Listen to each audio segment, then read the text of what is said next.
할렐루야. 오늘 저녁 시간은 로마서부터요 골로새서까지 하려고 합니다. 로마서, 고린도 전후서, 갈라디아, 에베소, 빌립보, 골로새서. 소책자 12쪽을 보겠습니다. 세 줄 정도 되는데 같이 한번 읽겠습니다. 시작.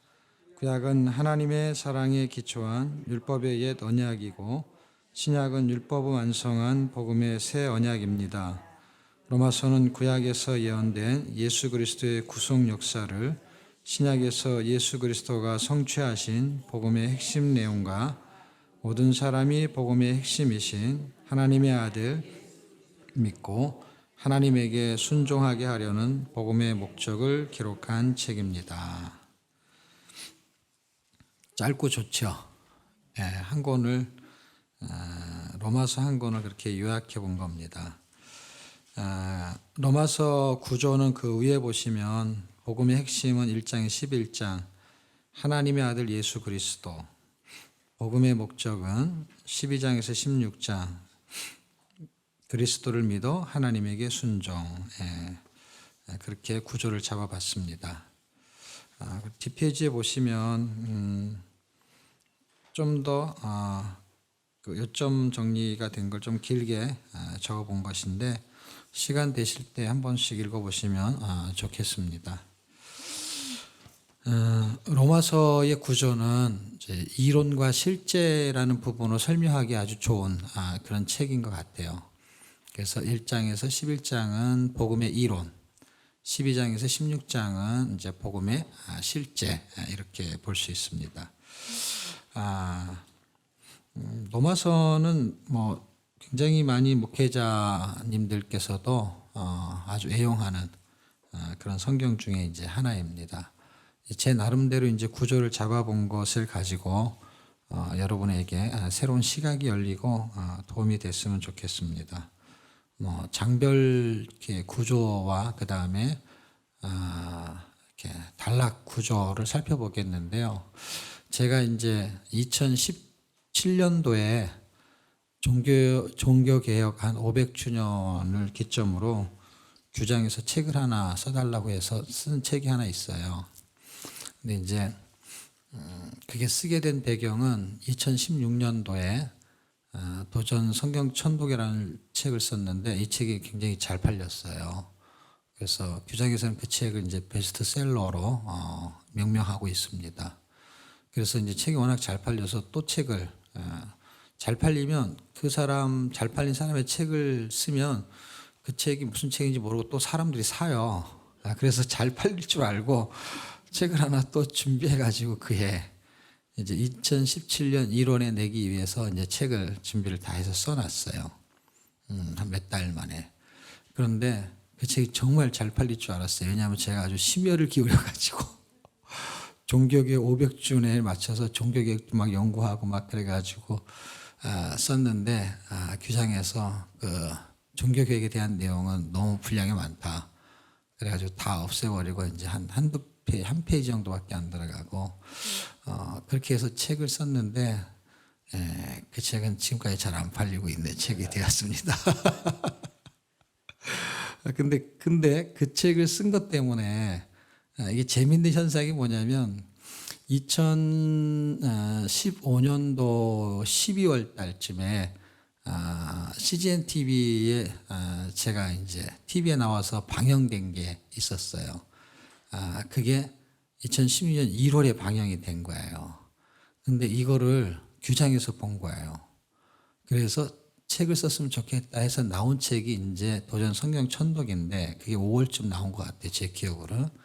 근데 너무 잘 팔려가지고 그 주에 책 나오고 나서 그 주에 일주일도 안 돼가지고 재판을 찍은 책이에요. 그래서 CGN TV 나오고 책이 나왔잖아요. 그리고 그 책 때문에 이제 2017년 1월에 또 책이 한 권 나왔잖아요. 근데 그 책은 잘 팔리지 않았지만 그 책 때문에 제가 CTS라는 기독교 TV에 출연하게 됐어요. 이 책 때문에 이 책은 안 팔렸는데 그래서 로마서 강의를 한 게 16주 강의를 한 게 있어요. 그때 이제 강의를 하기 위해서 제가 준비를 하면서 어떻게 시청자들한테 설명을 해야 로마서를 쉽게 이해할 수 있을까 해서 16주가 이기 때문에 한 장씩 했어요. 그래서 한 주에 한 장씩 이제 하게 됐지요. 근데 전체 개론 설명을 계속 하면서 이제 한 장씩 하게 되는데 그때 하나님 저한테 어떤 아이디어를 줬냐면 사람에게는 구원이 필요하고 성도에게는 거룩이 필요하다. 적질 않는군요. 아니 저는 아무리 생각해도 이게 너무 명언 같은 게 저는 제가 만들고도 정말 이게 명언이다. 그때 이제 저하고 같이 이제 녹화를 했던 목사님이 김진웅 목사님이에요. 김진웅 목사님은요 저와 같이 녹화를 하는데 이제 그분이 녹화하고 나면 이제 제가 녹화를 하는 거예요. 그러면 이제 제가 이제 일찍 가서 이제 그 끝나는 걸 보잖아요. 그분은 이 밑을 쳐다보질 않아요. 이 원고를 쳐다보질 않아요. 45분짜리를 2번 찍는 거예요. 그러니까 얼마나 스트레스를 받냐면요. 45분짜리 하나 준비하는 게 치는데 2편을 준비해서 그냥 곧바로 찍는 거예요. 그 목사님은 하나도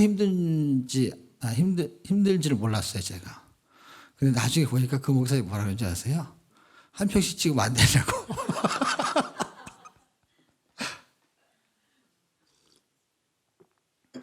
목사님 워낙 그 저력이 있어서 그렇지 목사님도 힘든 거야. 나이도 있으시고. 저는 얼마나 힘들겠어요. 저는 한참 이게 원고를 쳐다보느라고. 그런데 이제 뭔가 하나로 정리해서 시청자에게 전달할 말을 하나님 주셨는데 이 멘트가 매번 할 때마다 제가 반복을 했던 기억이 나요. 사람에게는 구원이 필요하고가 전반부에 대한 우리의 필요죠. 하나님은 우리에게 구원을 주시려고 했는데 그게 사람이잖아요. 그러니까 사람한테는 구원이 필요한 거예요. 그리고 구원을 받으려면 어떻게 해야 되느냐 할 때 구원을 받으려면 뭘 어떻게 해야 되죠? 믿음이 필요한 거예요. 그 다음에 성도에게는 거룩이 필요한 거예요. 거룩하게 살아야 된다는 거죠. 거룩하게 살려면 뭐가 필요할까요? 순종이 필요한 거예요. 그래서 이 문장을 만들어내니까 제가 이제 이거를 강의하기에 되게 좋은 큰 틀을 이제 갖게 된 것이죠. 그리고 이제 제 나름대로 이거를 잘 전개시키기 위해서 한 서너 개의 단락을 만들었는데 1장에서 3장까지는 복음에 대한 이야기인 것 같아요. 그래서 그 복음을 만약에 믿게 된다면 4장 구원이 발생된다 하는 이야기가 이렇게 잘 스토리로 전개된 거예요. 그래서 우리가 그 1장에서 3장까지를 복음이라고 할 때에 1장은 이제 한번 봅시다. 이제 로마서 책을 보면서 해야 기억에 남거든요. 귀로 듣고 눈으로 보는 게 훨씬 효과가 크기 때문에 우리가 다 성경을 갖고 있으니까.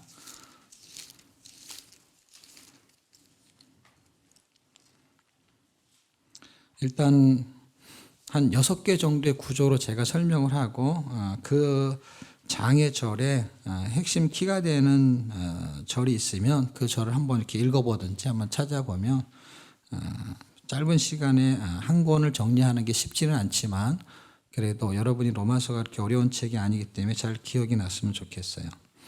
자, 복음에 대한 이야기를 믿어요. 그러면은 구원이 발생해요. 그게 1, 2, 3장이 복음이고 4장이 이제 구원이에요. 그런데 5장에서 8장까지는 그 복음의 효력이라고 제가 소제목을 정했어요. 5장에서부터 8장까지의 장의 제목들이 있지만 다 그거를 합쳐가지고 복음의 효력이 있겠구나.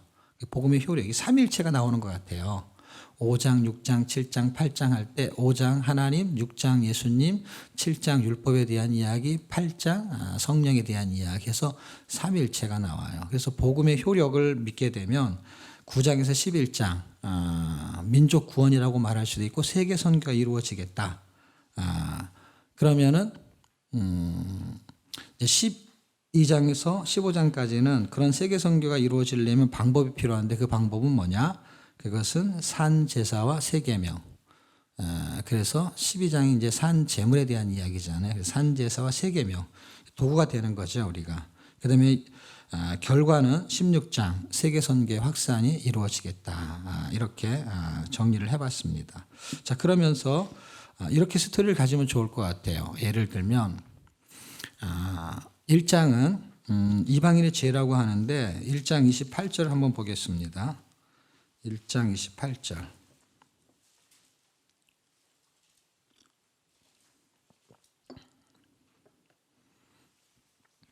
이제 뭐 죄에 대한 부분을 그냥 하나의 절로 그냥 이렇게 기억하기 좋게 제가 생각을 해봤는데요. 28절 한번 같이 읽었으면 좋겠는데요. 찾으셨나요? 시작. 또한 저희가 마음에 하나님 두기를 싫어하며 하나님께서 저희를 그 상실한 마음대로 내어버려 두사 합당치 못한 일을 하게 하셨으니. 이제 1장은 주로 이제 많은 분들이 성경을 잘 정리하는 분들이 이거는 유대인의 아니 이방인의 죄야 이렇게 정리해 놓은 한 장의 이야기에 제가 막 찾다가 어떤 절 하나를 가지고 그냥 그 전체를 설명했으면 좋겠다 해서 28절을 제가 정해 본 거예요. 그랬을 때 이방인의 죄라고 했을 때 어떤 거를 마음속에 딱 두면 기억하기 좋을까 할 때 마음에 하나님을 두기 싫어하면은 그게 죄구나. 라는 거를 이제 키가 되는 절수라고 이제 제가 생각하는 거예요. 다른 것으로 이방인의 죄를 설명할 수 있어요. 다른 절로도. 그거는 이제 보는 시각의 차이지. 이게 정답은 아니에요. 근데 이제 그 다음 거하고 연결해서 기억하기 좋은 걸 찾는 거예요, 저는. 그러니까 예를 들면 1장 28절, 1장에 이제 이방인의 죄를 28절로 찾았잖아요. 그럼 요거하고 좀 비슷한 거를 2장에서 찾으면 기록하기가 좋은 거죠. 그렇죠? 그래서 유대인의 죄라 그래요. 2장은. 그래서 2장 29절인데요. 거의 끝에 있죠. 28절 1장은 2장은 29절 꼭 다음 절이 있는 것처럼요. 거기도 한번 같이 읽어봤으면 좋겠는데요. 거의 마지막 절이거든요. 찾으셨나요? 시작. 오직 이면적 유대인이 유대인이면 할례는 마음에 할지니 잊지 않고 의문에 있지 아니한 것이라. 그 칭찬이 사람에게서가 아니요 다만 하나님에게서니라. 제가 이제 에레미야를 읽다가 여기서는 에레미야에서에 있는 걸 인용한 인용 구절은 아니에요. 그치? 인용했으면 여기에 뭔가 이렇게 관주가 붙을 텐데. 근데 에레미야의 할례에 대한 이야기 나와요. 할례에 대한 이야기가 나오는데 재밌게도 마음의 할례가 나와요. 그러니까 예레미야서에 이미 마음의 할례가 써져 있었어요. 그거하고 이거하고 똑같아요. 그러니까 구약 성경도 복음을 정말 정확하게 설명하고 있었던 것을 알 수 있어요. 그래서 이 장을 보면서 어차피 우리가 신약만 하니까 구약을 조금 이렇게 같이 볼 수 있는 방법은 아까 우리가 사도행전 볼 때 시편 16편 봤던 것처럼 거기서 이제 부활에 대한 이야기를 했고 그다음에 부활에 대한 이야기를 하는 것은 이제 총 시편이 5권으로 되어 있는데 1권이 그 1, 2, 3, 4, 5권을 끌고 가는 그런 역할을 해요. 그래서 거기서 나오는 이야기가 그리스도의 핵심 내용, 예수님이 죽으시고 3일 만에 고난을 당하시고 3일 만에 부활한다 하는 이야기 핵심 내용이 1권에 거의 집중돼 있어요. 그런 것처럼 지금 예레미야서를 우리가 잠깐 보면서 지금 로마서 2장과 3장에서 계속 뭘 설명하냐면요. 할례를 설명하면서 복음을 설명하고 있어요. 그래서 2장의 후반부가 28절, 29절이고요. 그 다음에 3장에도 30절, 31절 이 부분이 할례에 대한 이야기를 끝으로 나와요. 그런데 이제 3장까지 우리가 먼저 읽어보고 에레미야로 갔으면 좋겠는데 2장에서는 유대인의 죄라 그랬잖아요. 유대인의 죄인데 아까 1장에서는 마음에 하나님을 두기 싫어한다 그랬잖아요. 유대인도 하나님을 마음에 두기 싫어해요. 그러니까 이게 마음의 할례이기 때문에 그래요. 마음의 할례. 같아요. 그래서 제가 힌트를 얻어서 이거 마음하고 연결된 걸 하나 찾으면 다 꿰뚫을 수 있겠다. 그러니까 이방인은 하나님에 대한 지식에 대한 공부가 없어요. 날과 절기를 지키는 그런 율법이 없잖아요. 그렇죠? 그러니까 지식도 없고 그걸 하나님에 두려고 하지도 않고. 그런데 유대인은 지식이 있어요. 그래서 율법을 지키려고 하고 율법에 대한 내용을 공부를 하죠. 그러니까 그 사람들은 예수 믿지 않는 이방인들은 하나님을 마음에만 두지 않는 게 아니라 머리에도 두지 않아요. 지식이 없으니까.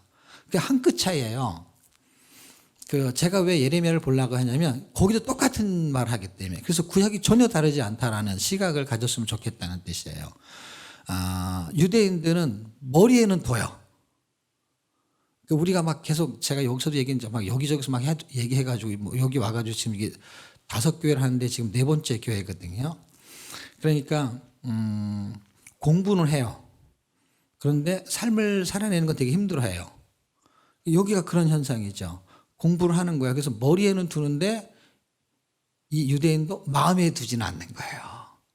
그러니까 머리로 공부를 해도 지금 죄라는 거를 설명할 때는 로마서가 1장 2장 올 때까지는 여전히 하나님을 마음에 두지 않는 걸 죄로 계속 보고 있는 것 같아요. 마음에 두지 않는 게. 우리가 성경을 아무리 공부를 해도 그대로 살지 않는 거. 믿음으로 하지 않는 모든 것은 죄다. 그게 로마서가 하는 말 중에 하나거든요. 그러니까 믿음으로 하려면 그걸 마음에 둬야 되거든요. 머리에 두는 거는 지식이잖아요. 그렇죠?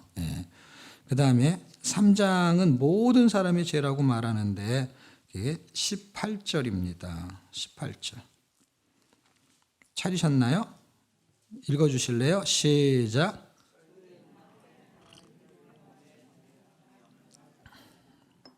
예. 3장 10절 같은 게 보면 의인 없나니 하나도 없다. 그래서 모든 사람이 죄인이다. 이렇게 말하는 게 이제 3장이에요. 그러니까 사실은 이게 점층법인 것 같아요. 누구도 죄인이고 누구도 죄인인데 그래서 다 죄인이다. 그래서 죄 없는 사람은 아무도 없다. 그런데 죄가 있다고 하는 것을 어떤 표현으로 하는 게 우리가 기억하기 좋을까 해서 그냥 찾은 것뿐이에요.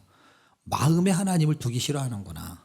그런데 이방인도 그랬고 유대인도 그런 것 같아요. 그런데 그 사람들이 마음에 두지 않으면서 행하는 일이 뭔가 할 때 행하는 죄들을 여기다 모아놓은 것 같아요. 11절부터 깨닫는 자도 없고 찾는 자도 없고 목궁om은 혀로는 입술로는 입에는 발은 그러니까 사는 게 다 죄인 거예요. 눈을 떠도 죄고 발을 가지고 움직일 때도 발로 이렇게 걸어가는 게 피 흘리기 위해서 빨리 가는 것처럼 누가 가장 오래 죄인이 될까 하는 상 받기 위해서 그냥 열심히 움직이는 삶을 사는 것처럼 그렇게 사는데 마지막 18절을 보면서 제가 요걸로 하면 되겠다. 저희 눈앞에 뭐를 두려움이 없어요? 하나님을 두려워하지 않는 거예요. 그러니까 하나님을 두려워하지 않는 삶을 사는 거죠. 눈에 뵈는 게 없다고요. 마음에 두는 것도 없고 눈에 뵈는 것도 없고 이걸 죄라고 지금 말하고 있는 것 같아요. 그랬을 때 2장이 이제 예레미야 이제 이스라엘 백성에 대한 이야기니까 2장하고 굉장히 연관성 있는 이야기를 하는 예레미야서를 한번 보겠습니다.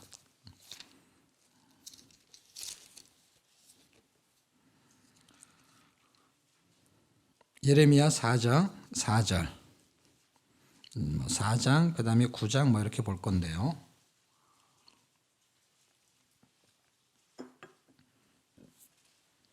지금 로마서 하면서 막 이렇게 다른 구약 성경으로 왔다 갔다 하면은 어려우세요? 아니면은 그렇게 하는 게 더 좋으세요?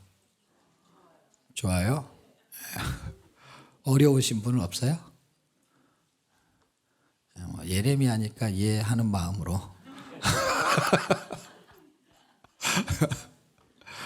그 4장 4절 한번 보겠습니다. 찾으셨나요? 같이 읽어요. 시작. 유대인과 예루살렘 거민들아 너희는 스스로 할례를 향하여 너희 마음 가죽을 베고 나 여호와 앞에 속하라.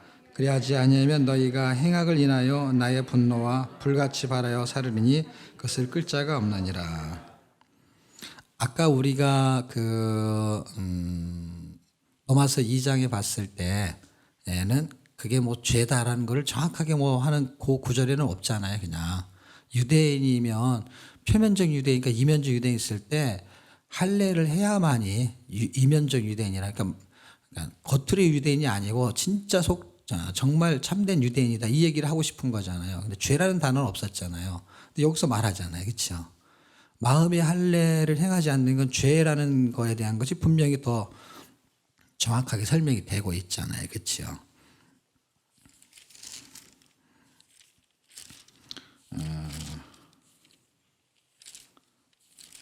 9장으로 가볼게요.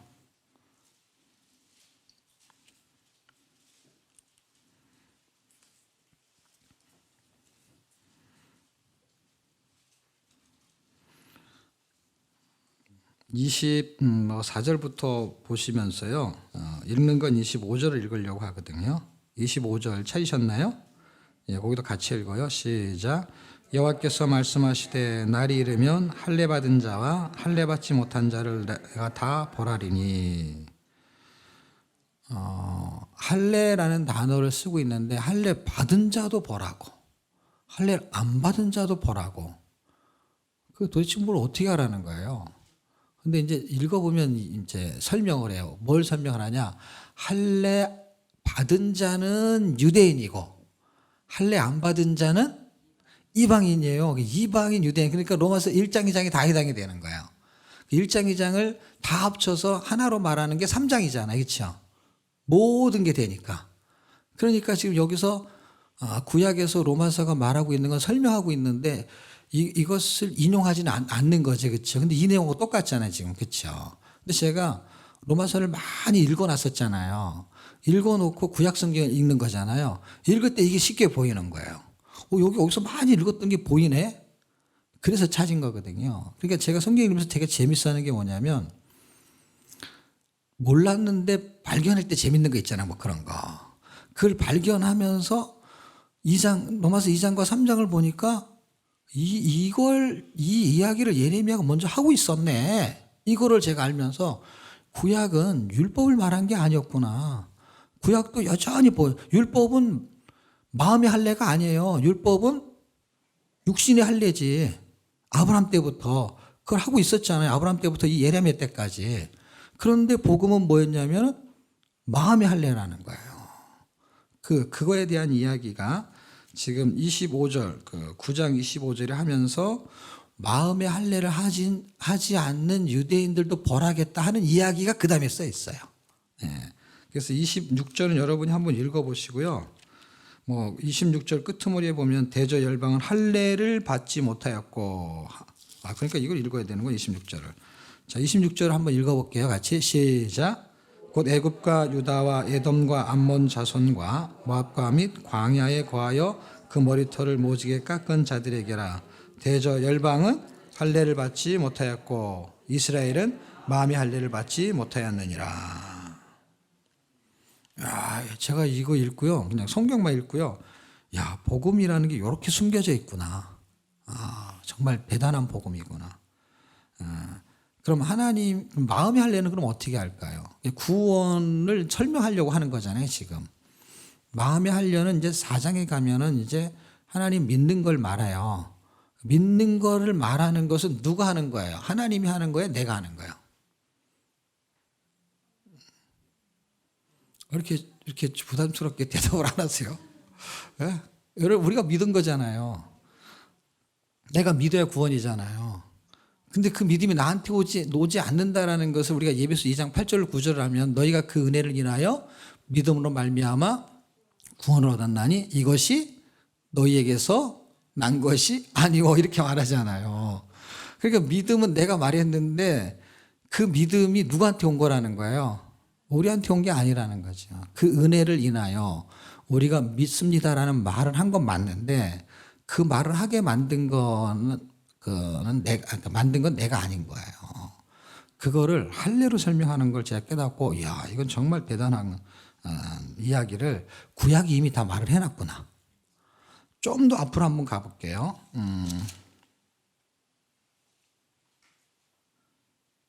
신명기 30장. 그러니까 신명기에서 이미 말을 해놨다는 거예요. 모세오경에서. 그리고 예레미야가 그걸 좀 더 풀어서 쓰고 있는 거고요. 신명기 30장.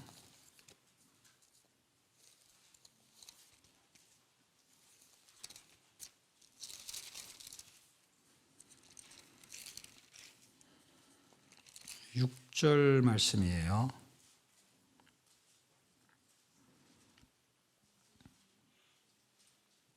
찾으셨나요? 예, 뭐 다 찾으신 다음에 천천히 읽어보시는 게 좋아요. 찾으셨죠?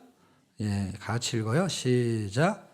내 하나님 여호와께서 내 마음과 내 자손의 마음에 할례를 베푸사 너로 마음을 다하여 성품을 다하여 내 하나님 여호와를 사랑하게 하사 너로 생명을 얻게 하실 것이며.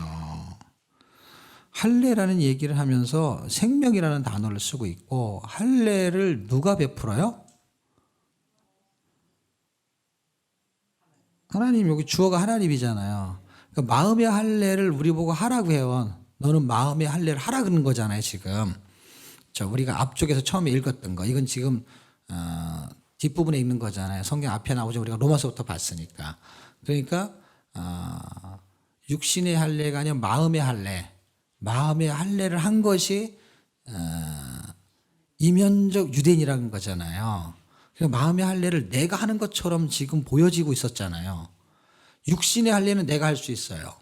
근데 마음의 할례는 내가 할 수 없었던 거예요. 다시 말하면 믿음으로 구원받는 거, 믿음이란 말을 내가 하는 것 같지만 사실 내가 하는 게 아닌 거, 누가 나에게 도움을 주지 않으면 할 수 없는 거, 그거를 명확하게 설명하고 있었던 거예요, 구약이. 여기 써 있잖아요. 하나님께서 내 마음과 내 조상의 마음의 할례를 베푸사. 하나님이 베푸는 거예요. 그러니까 믿어지게 한다 이 말이야. 그거 똑같은 거예요. 마음을 다하여, 이 마음의 할례를 행하지 않으면 표면적 유대인은 하나님을 사랑할 수가 없다는 거예요. 그게 죄라는 거예요, 지금. 마음을 다하여 성품을 다하여, 여기에 이 내용이 어디에 써 있냐면 우리가 잘 아는 신명기 6장의 내용이에요. 쉐마 이스라엘이 이거예요, 이거. 그런데 이걸 못하는 거예요, 사람들이. 왜? 믿음으로 구원받는 것도 하나님 믿음을 줘야 되고, 믿음으로 순종하는 믿음도 하나님이 줘야 되는 거예요. 이건 순종을 말하는 거거든요. 내 하나님이 여호와를 사랑하게 하사. 이 사랑을 하라고 해놓고 뭐라 그러냐? 6장을 읽어보세요. 사랑하라 이렇게 써 있지. 그럼 누가 하는 거예요? 내가 하는 거잖아요. 근데 못 하는 거예요. 왜냐하면 그분이 하게 해야만 한다는 거예요. 이런 묘수가 있는 거죠. 사랑하게 하사 너로 생명을 얻게 하실 것이며, 이게 생명과 사망의 굉장히 중요한 기로에 있는 것처럼 이것이 생명하고 연결된 느낌을 지금 주고 있는 거잖아요. 그러면 믿음으로 이걸 해결할 수 있는 거, 믿음으로 구원받는 거에 대한 이야기를, 자, 3장 21절 이제 로마서로 돌아올게요.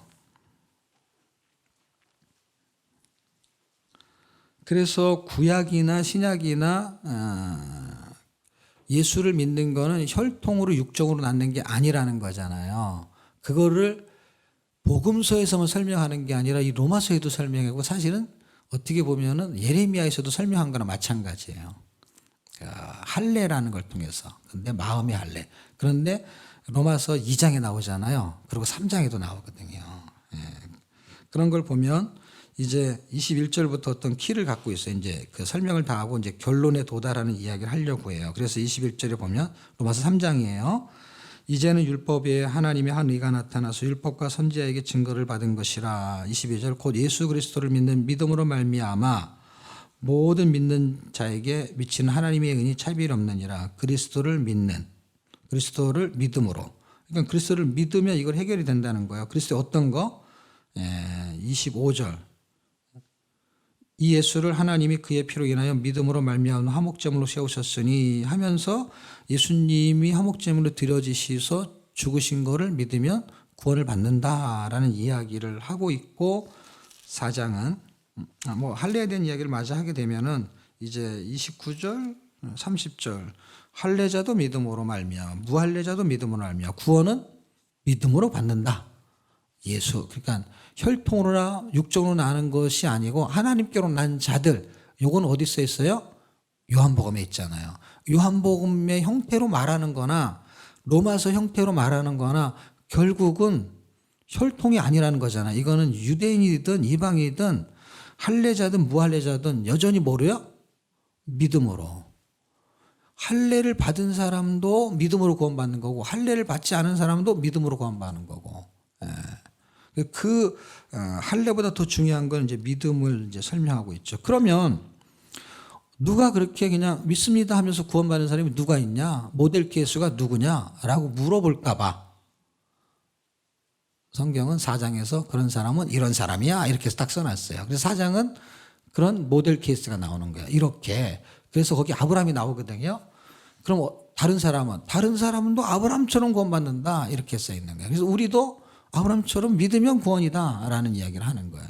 그런데 저는 옛날에는 아브라함 혼자만 설명을 하고 있는 줄 알았는데 물론 다윗이 나오는 건 알아요. 근데 그 깊이를 잘 몰랐는데 아브라함과 다윗 두 명이 등장해요. 두 명이 등장하면서 죄가 벗겨지는 형태를 두 종류로 두 가지 형태를 보여주는 것 같아요. 그래서 일단 아브라함에 대한 이야기는 너무 잘하니까 4장 3절에 아브라함이 하나님을 믿음에 그걸 의로 여겼다. 그래서 그게 믿음으로 구원받는다. 해서 믿음으로 구원받았다라는 게 어떤 의미인지를 설명하기 위해서 다윗이 같이 등장하는 것 같아요. 그래서 믿음으로 구원받았다. 우리가 믿었잖아요. 아브라함처럼. 그러면 어떤 현상이 나타나느냐. 죄가 해결된다라는 얘기를 하는데 아브라함한테는 그 얘기를 지금 쓰고 있지 않거든요. 근데 다윗한테 써요. 그래서 다윗한테 쓰는 이야기가 이제 4절부터 이야기를 볼 수 있죠. 4절, 5절, 그러면서 6절, 그러면서 거기에 다윗이 말한 바 이렇게 말해요. 사람의 행복에 대하여 다윗이 말한 바 일한 것이 없이 하나님께 의로 여기심을 받는. 그러니까 아무것도 일하지 않았는데 하나님께서 의로 여기시는 그런 사람의 행복. 그 행자를 빼면 복이거든요. 사람의 복에 대하여 다윗이 말한 바 하면서 7절에 찾으셨나요? 7절, 8절 같이 연거푸 읽겠습니다. 시작. 그 불법을 사하심을 받고 그 죄를 가리우심을 받는 자는 복이 있고 주께서 그 죄를 인정치 아니하실 사람은 복이 있다다. 그러니까 아브라함처럼 내가 믿습니다라고 말하는 사람이 구원을 받는다라는 것이 뭐냐면 죄가 해결됐다는 것을 다윗을 통해서 말하는데 7절은 첫 번째 죄를 가리움을 받는 거예요. 죄가 없는 게 아니고 죄를 가렸다는 거예요. 무슨 여기 내가 죄가 있는데 옷으로 가렸다 이런 것처럼. 그래서 구약 성경도 그렇고 신약 성경도 잘 보면 예수 그리스도 옷 입고 구약 성경은 옷으로 설명한 경우가 되게 많아요. 뭐 수치를 가려울 때 옷, 뭔가를 덮어주고 뭐 이런 거. 그러니까 죄인인데 의롭게 보이게 하는 역할을 예수님이 해줬던 거예요. 그래서 하나님이 볼 때 나가 죄인인데 예수님을 통해서 보기 때문에 나를 그냥 의롭게 봐주는 거예요.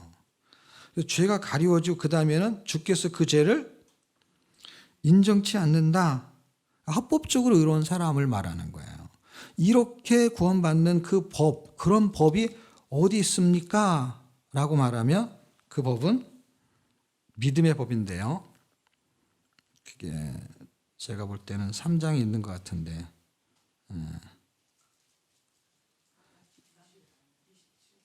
아니요. 3장 27절 3장에 있거든요. 그러니까 우리가 이렇게 법이라는 게 있고 그냥 마음으로 그냥 믿었어 이렇게 되면 무슨 호소력이 별로 없잖아요. 이게 법적인 거를 말하고 싶었던 것 같아요. 하나님. 이게 법적인 거라는 거예요. 사적인 것도 아니고 여기 아주 완전한 법이에요.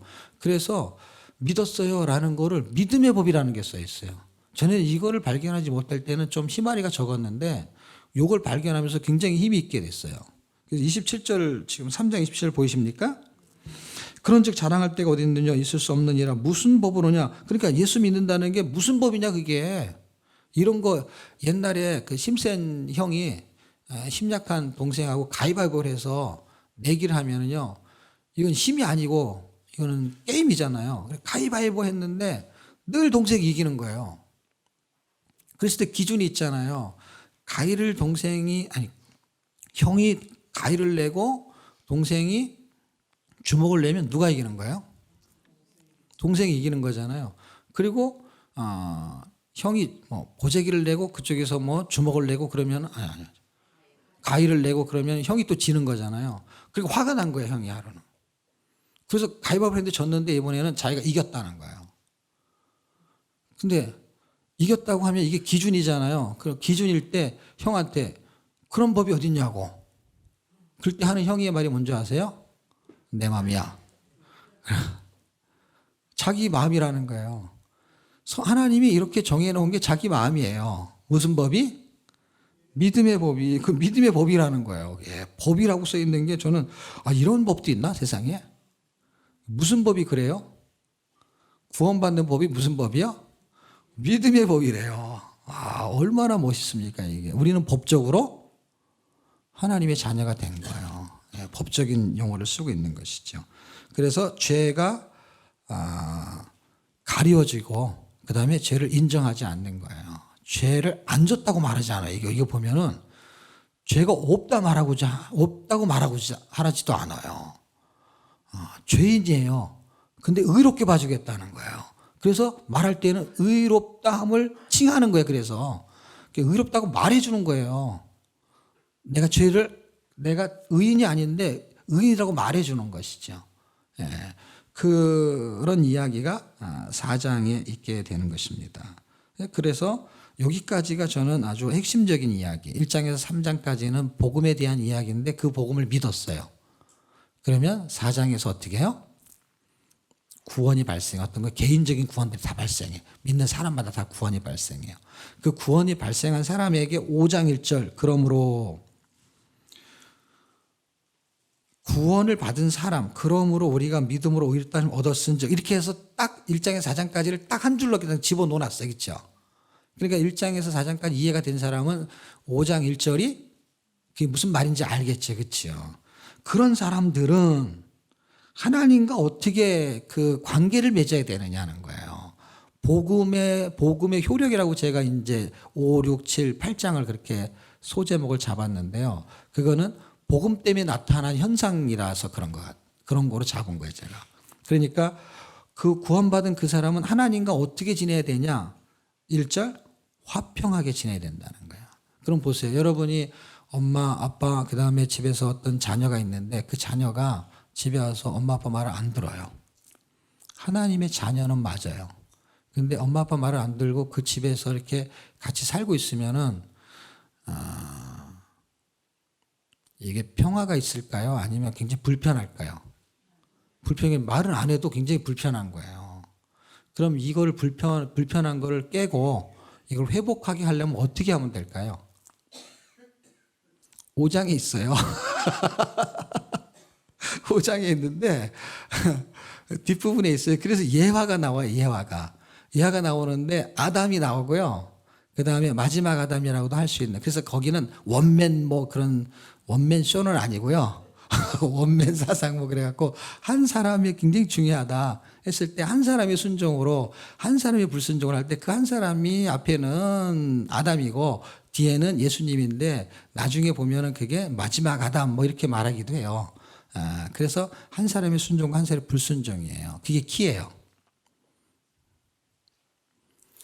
하나님하고 화평하려면 뭘 해야 되느냐 그 얘기예요. 뭘 해야 돼요? 순종인 거예요, 결국에는. 그러니까 하나님과 화평하려면 순종해야 된다는 것이죠. 그래서 불순종했잖아요, 아담이. 불순종한 거를 예수님이 순종함으로 화목하게 만드는 역할을 지금 하고 계시는 거예요. 예. 그러니까 우리가 하나님과 화목하게 지내려면 뭐 하면 된다고요? 순종하라는 거 어떤 사람은?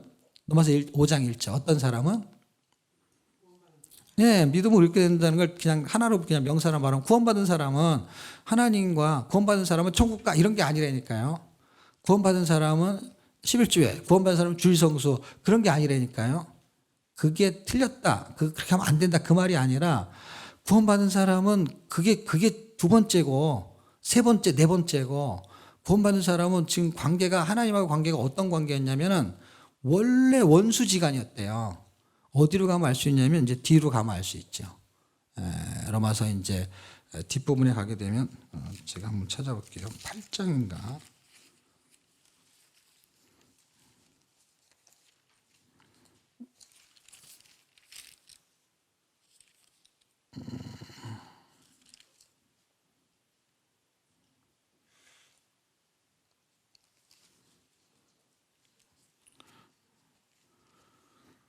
10장인가요? 갑자기.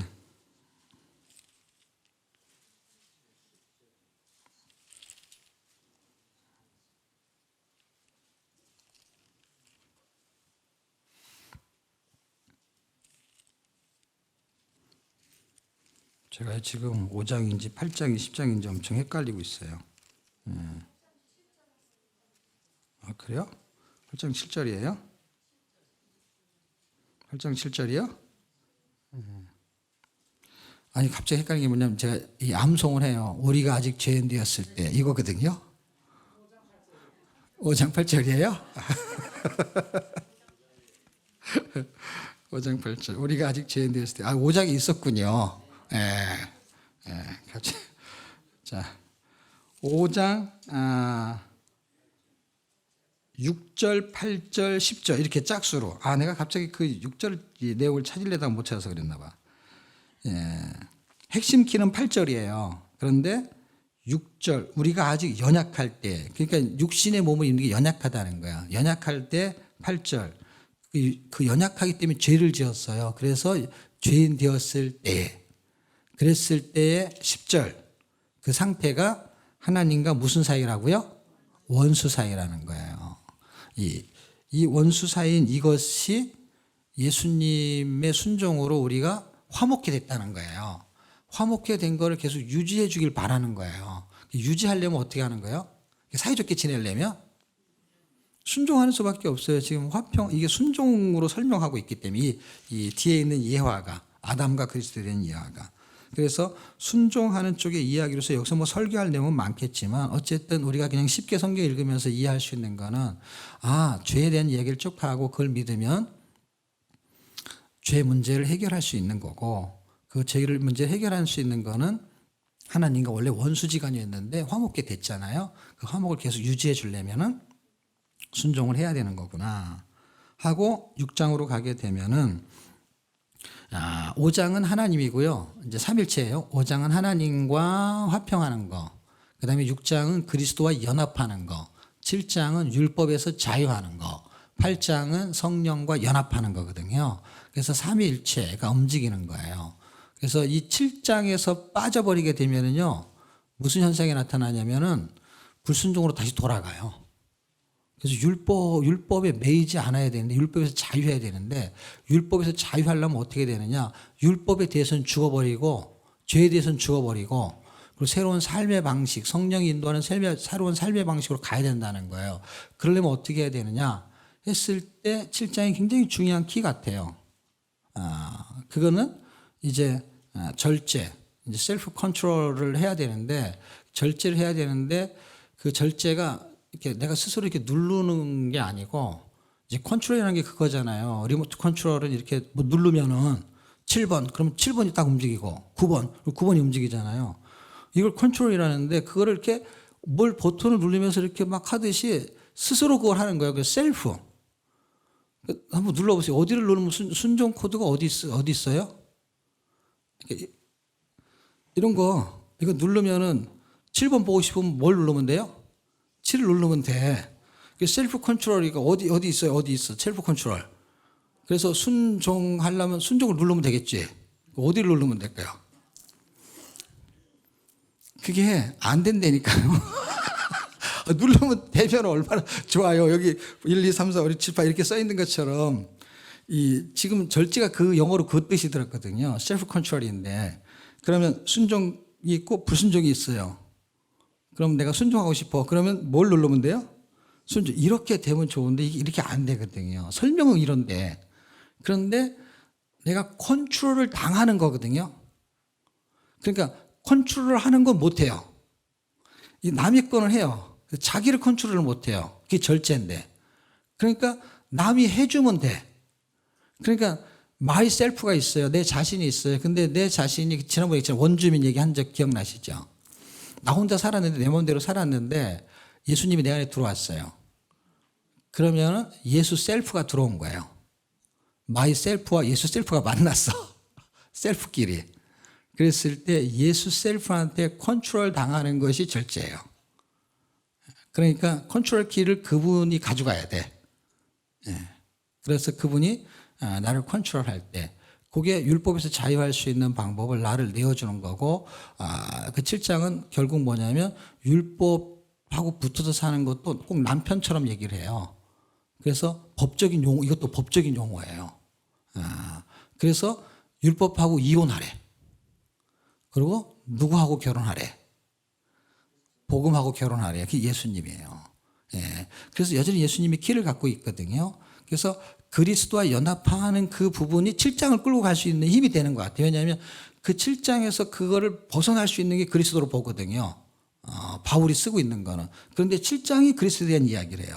그리스도는 무슨 얘기를 하냐? 여기서 말하는 거는 세례, 침례를 얘기해요. 침례를 얘기하는 거는 죽었다 같이 사는 거잖아요. 죽었다 같이 사는 것을 지금 뭐라고 말하냐면, 이제 뭐 6장 1절부터 쭉 보시면 다 아시겠고요. 이제 13절에 보면은 불의의 병기가 의의 병기가 나와요. 그렇죠?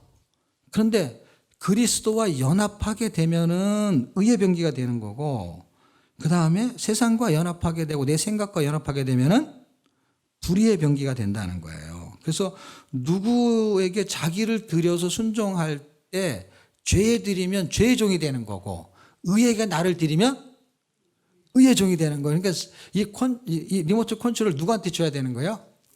예수님한테 주면 그분이 마음대로 나를 하는 것이죠. 그분이 설마 나한테 불순종을 누르진 않겠지. 그러니까 그분에게 컨트롤 당하는 거. 그러려면 연합을 하는 거예요. 연합을 하는데 연합을 해서 둘이 연합을 했어. 근데 주권을 누구한테 주는 거예요? 예수님한테 주는 거예요. 그러면 하나님과 화목해진다는 거예요. 이게 하나예요. 그러니까 그렇게 화목해지는 것이 결국 뭐의 인도함을 받는 거냐 할 때 8장 성령의 인도함을 받는 거예요. 그런 법이 어디 있어요? 할 때 우리가 예수 믿을 때는 무슨 법이라고 그랬죠? 믿음의 법이죠. 이건 성령의 법이에요. 이게 다 법적인 거예요. 예수를 믿으려면 무슨 법이 움직여요? 믿음의 법. 그리고 그 믿음으로 살려고 할 때는 성령의 법. 그래서 우리가 8장은 많이 암송도 많이 하거든. 사람들이 생명의 성령의 법이 죄와 사망의 법에서 해방시켰잖아요. 거기도 법이거든요. 죄의 법, 사망의 법. 그들도 다 법적인 용어를 써요. 그러니까 죄 삭은 사망, 이게 법이잖아요. 죄의 법이잖아요, 이게요. 이 죄의 법에서 성령의 법이 생명의 법이라는 거예요. 그러니까 우리가 마음의 할례를 행하고 그렇게 살면은 신명기 3장 6절 읽었잖아요. 생명으로 나온다는 얘기를 하잖아요. 그 마음을 컨트롤하는 게 성령이라는 것이죠. 그러니까 저는 이게 복음의 효력이라고 본 거예요. 복음에 나타나는 효력. 삼위일체 하나님이 나를 컨트롤하는 것. 그래서 제가 이렇게 손가락 만든 거 기억나세요? 성경은 하나님의 비밀로 그리스도의 생명이 사람에게 임마누엘 되어 하나님을 경외하는 신비로 살게 한다. 이렇게 할 때 이 삼위일체잖아요. 결국 경외한다는 게 뭐냐면 순종이거든요. 순종하게 만드는 것이 성경의 기록 목적인 것이라는 거죠. 이게 전부는 아니지만 굉장히 중요한 키가 된다고 보는 것이죠. 거기까지 보게 되면 우리가 8장까지 보게 된 거거든요. 이제 9장서부터는 제가 예전에 아주 오래전에 한국에 있는 키비성교회라는 데가 있어요. 온누리교회. 거기서 이제 로마서하고 레위기를 강의한 적이 있는데요. 거기는 이제 이스라엘에 대한 관심이 아주 많은데요. 키비성교회가. 그래서 제가 9장, 10장, 11장 가지고 설명한 기억이 나요. 그들은 이제 유대인, 이스라엘에 초점을 맞춰서 이제 보는 관점과 율법, 토라, 구약을 굉장히 이렇게 신봉하는 그런 선교회로 제가 알고 있습니다. 근데 이제 여기서는 제가 다른 각도로 좀 설명을 해보려고 하는데요. 9장, 성경 9장 절수를 한번 볼까요? 지금 시간을 봐야 돼요. 이것만 1시간을 쓰면 안 되는데, 뒤에도 재밌는 거 많아요. 고린도전서도 그렇고 후서도 그렇고, 갈라디아, 에베소, 빌립보 뭐 이런 책들도 다 재밌는 책인데, 어쨌든 너무 많이 하면 안 될 것 같아서 하여튼 9장, 10장, 11장은 이스라엘의 과거와 현재와 미래에 대한 이야기를 하고 있는데 이거는 구원에 대한 방법을 설명하고 있는 것 같아요. 그래서 7장에는 아니죠. 9장에는 7절과 29절에 보시게 되면 29절을 볼게요. 씨에 대한 이야기를 해요. 씨에 대한. 그러니까 복음의 씨를 통해서 10장 10절과 17절 뭐 여기는 되게 많이 외우기도 해요. 사람들이 그리스도를 믿어. 그다음에 11장 26절에서 29절. 11장의 그쪽 부분으로 가게 되면 열방에 대한 부분을 설명해요. 열방에 대한 부분을 설명한다는 건 뭐예요? 결국 세계 선교를 말하려고 하는 거예요. 그러니까 그러니까 이스라엘의 과거와 현재 미래를 통해서 뭔가를 말하고 있지만 사실은 복음의 씨를 통해서 예수를 믿게 하고 결국은 열방에 그리스도를 확산시키려고 하는 거예요. 그래서 저는 어떻게 구조를 잡았냐면 1장에서 3장 복음을 믿어, 4장 개인 구원이 발생하고 그 개인 구원이 발생한 상태에서는 뭐예요? 그들에게는 복음의 효력을 갖고 있잖아요. 성령이 인도하는 삶을 사는 거. 그 복음의 효력을 믿는 거예요. 그 복음의 효력을 믿는다는 건 뭐냐면 앞부분에 복음을 믿는다는 건 구원이고 요거는 구원의 삶이죠. 구원의 삶을 통해서 나타날 수 있는 건 결국 뭐냐? 세계 선교인 거예요. 그 세계 선교는 결국 12장서부터 15장까지 내가 죽고 예수가 사는 삶을 사는 걸 통해서 세계 선교를 진행하는 거고 16장은 세계 선교의 확산을 보여주는 것 같이 여러 사람들이 이름을 나오는데 그 이름들이 결국은 바울이 선교하고 전도했던 사람들의 명단들이 꽤 많거든요. 그렇게 선교를 해서 사람들이 확산된 걸 보여줄 수 있는 간접적인 내용이라고 보는 것이죠. 그렇게 로마서를 그렇게 읽으시면 도움이 되지 않겠나. 그리고 우리가 첫 시간인가에 개론적인 설명을 할 때 로마서 16장 26절 가지고 제가 설명한 거 혹시 기억나시나요? 선지자의 글들이 결국 뭐냐. 이렇게 여기까지 와가지고 16장 26절에 이렇게 말하고 끝나는 것이 결국은 모든 민족이 예수를 믿어 하나님께 순종하게 만들겠다는 거거든요. 순종하게 만드는 그 내용이 결국 로마서에도 있잖아요. 순종하게 만들겠다라는 거는 5, 6, 7, 8장에 있어요, 사실은요. 그러니까 하나님은 구속사의 개념으로 보면은요, 이 부분이 1장이 앞에 오는 게 아니라 1장에서 그들이 죄가 있다라는 걸 설명하기 전에 하나님은 그 죄인들을 구원하기 위한 계획이 앞에 있었어야 되잖아요. 그렇죠? 그런데 그 계획이 사실은 어떤 거냐면요. 9장, 10장, 11장이거든요. 제가 보는 견지에서. 그래서 하나님이 사람에 대한 구원의 계획이 9장, 10장, 11장이에요. 그래서 10장에 마음으로 믿어 의에 이르고 입으로 신하여 구원이 있는데 그 말이 있잖아요. 그게 10장에 나오는 거예요. 어떤 거를 믿어서 9장, 그리스도의 씨, 그 씨, 구약적 배경이니까 그 씨를 믿어서 구원이 발생하는 사람을 구원시키는 계획이 세계 열방까지 하겠다는 거예요. 그 의도가. 그래서 그 하나님의 계획에 의해서 사람들이 1장에서 4장 예수를 믿어요. 그래서 구원을 받아요. 그렇게 구원받은 사람은 이게 이제 한 단락이에요. 11장이 하나님이 사람에 대한 구원의 계획이고 그 구원의 계획에 의해서 모든 사람의 죄를 갖고 있는 그 사람들이 믿음을 통해서 구원을 받아요. 그래서 여기가 한 단락이에요. 우리 1장부터 이렇게 공부를 하는데 결국 이렇게 되는 거예요. 이놈이 앞으로 오면 순서대로 쫙 잘 돼요. 하나님의 계획에 의해서 사실은 구원을 받는 거죠. 그리고 5장서부터 8장까지는 성령이 인도하는 거잖아요. 성령이 인도하는 삶을 따라서 결국은 거룩하게 사는 것이 어떤 거냐 할 때 순종이라는 거잖아요. 그거에 대한 이론을 쓰고 있는 게 5장, 6장, 7장, 8장이에요. 그리고 9장, 10장, 11장은 저쪽으로 갔잖아요. 그리고 남아있는 게 뭐예요? 12장서부터 16장이잖아요. 그렇게 순종하는 내용이 어떤 거냐 할 때 12장서부터 16장이라는 거예요. 그게 제가 보는 로마서의 순서가 이렇게 기억하는 게 훨씬 유리하다. 그래야 9장, 10장, 11장이 헷갈리지 않는 거예요. 안 그러면 사실은 9장, 10장, 11장 해석하기 되게 어려워요. 왜냐하면 8장으로 다 끝나버렸기 때문에. 그리고 1장에서 4장까지는 구원을 말하는 거고 사실은 5장에서 8장까지는 구원받은 사람의 복음의 현상을 말하는 건데 그 현상이 실제적인 나타나는 내용은 12장부터 나오는 거거든요. 요게 이렇게 딱 중간에 낑겨 있어요, 9장이. 예, 그게 저쪽으로 보내면 딱 구조가 맞는 것이죠. 예. 잘 모르겠으면 그냥 읽으시면 됩니다. 복잡하시면. 예. 쉽게 설명하면 어쨌든 예수 믿으면 구원 받는다 그 말이고, 구원 받은 사람은 어떻게 살아야 된다? 하나님께 순종하고 그 다음에 그리스도에 연합해서 율법에 매이지 않고 성령이 인도하는 새로운 삶의 방식으로 사는 거. 그게 뭡니까? 그게 12장부터 이야기하는 거예요. 예. 자, 그 다음에 이제 고린도전서에 이제 키가 되는 거. 뭐 지금 로마서처럼 다 설명하기 되게 좀 어려울 것 같고요.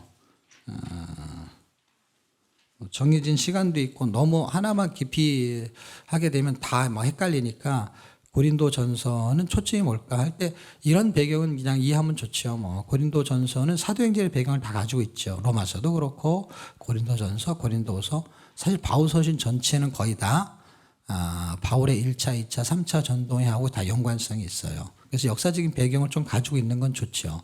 어쨌든 1차 전도회를 마치고 이제 바울이 이제 2차 전도를 하려고 할 때 무시아에서 무시를 당했다고 했잖아요. 그렇죠? 선교제에 대한 거. 그래서 이제 드로아에 갔는데 거기서 마게도냐 첫성에서 이제 환상을 보고 들어오라 그래서 들어간 데가 드로아 지역이잖아요. 그렇게 들어가 가지고 이제 거기서부터 이제 전도를 하면서 고린도까지 이제 내려가는 거예요. 이제 거기가 이제 예를 들면 이제 빌립보 첫성이 있으니까 마게도냐, 거기에 큰 그 덩어리의 지역은 마게도냐. 그 다음에 그 밑에는 아가야. 맞나요? 예. 그럼 거기서 이제 전도를 이렇게 하면서 내려오는 거죠.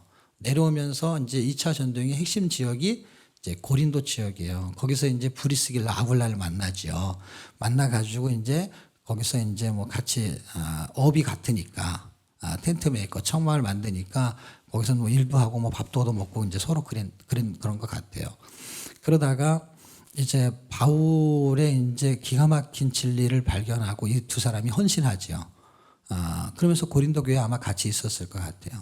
그래서 고린도 교회를 이제 세워놓고 이제 또 3차 전행도를 또 가야 되잖아요.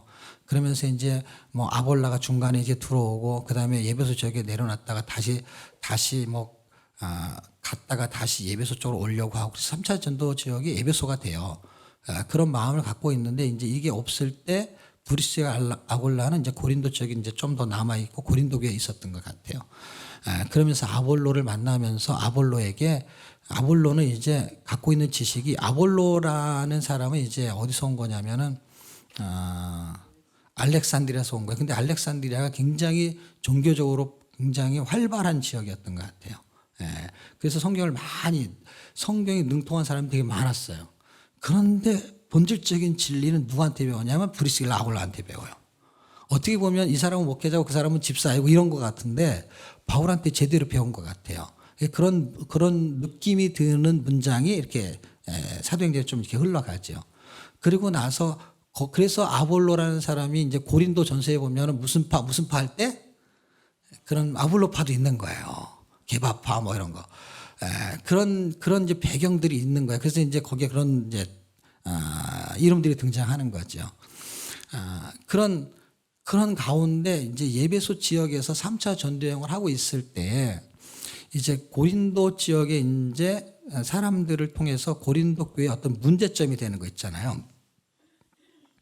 그걸 가지고 와서 바울한테 우리 교회가 이런 문제가 있으니까 바울 선생님 좀 해결해 줬으면 좋겠습니다. 해서 뭐 근로의 편에 받은 어떤 편지가 있었다는 둥 아니면 그쪽에 어떤 뭐 장로급 되는 분들이 찾아와 가지고 우리 교회에는 뭐 음행을 행하는 일도 있고 그다음에 맨날 이렇게 시비를 걸어서 송사하는 일도 있고 그다음에 결혼에 대한 그 혼인의 문제 때문에도 참 복잡하고 그다음에 예배 시간에 뭘 써야 되냐 안 써야 되냐 뭐 그런 이야기도 물어보고 어떤 사람은 부활을 안 믿는 것 같은데 이게 도대체 어떻게 된 겁니까 하는 이야기를 순서대로 잘 기록해 놓은 책이에요. 어떻게 보면 고린도 교회의 문제점을 해결하는 책인 거예요. 그럼 고린도 교회에 어떤 문제점을 갖고 있었느냐 했을 때 두 개를 보는 방법을 설명할게요. 구약에서 고린도 교회, 야, 고린도스럽다 그러면은 약간 음행한 사람이다 이런 표현이 나올 정도로 하여튼간 안 좋은 닉네임을 갖고 있어. 고린도스럽다. 아, 저 사람은 고린도인 같아. 그러면 성적으로 이렇게 문란한 사람 이렇게 돼버린 거예요. 그게 고린도 교인들도 거기에 다 해당이 됐던 것 같아요. 그래서 5장에는 음행부터 나오는 거예요. 1장에서 4장까지의 문제는 분쟁의 문제예요.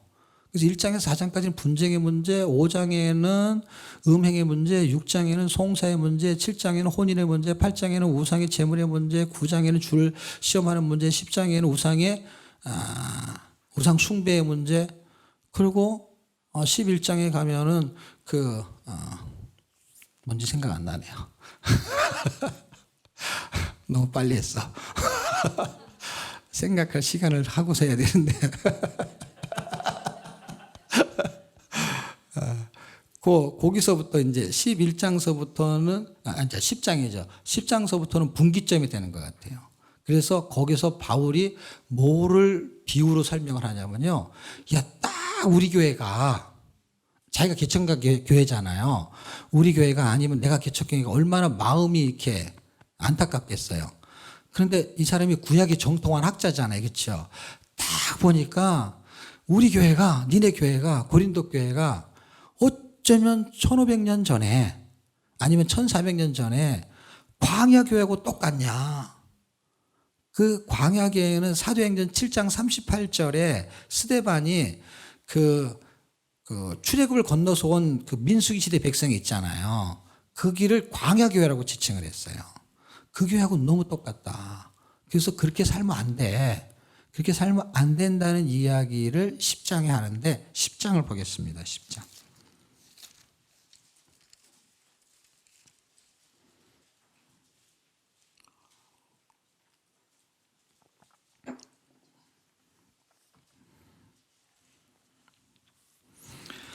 구장까지 갈 때까지는요,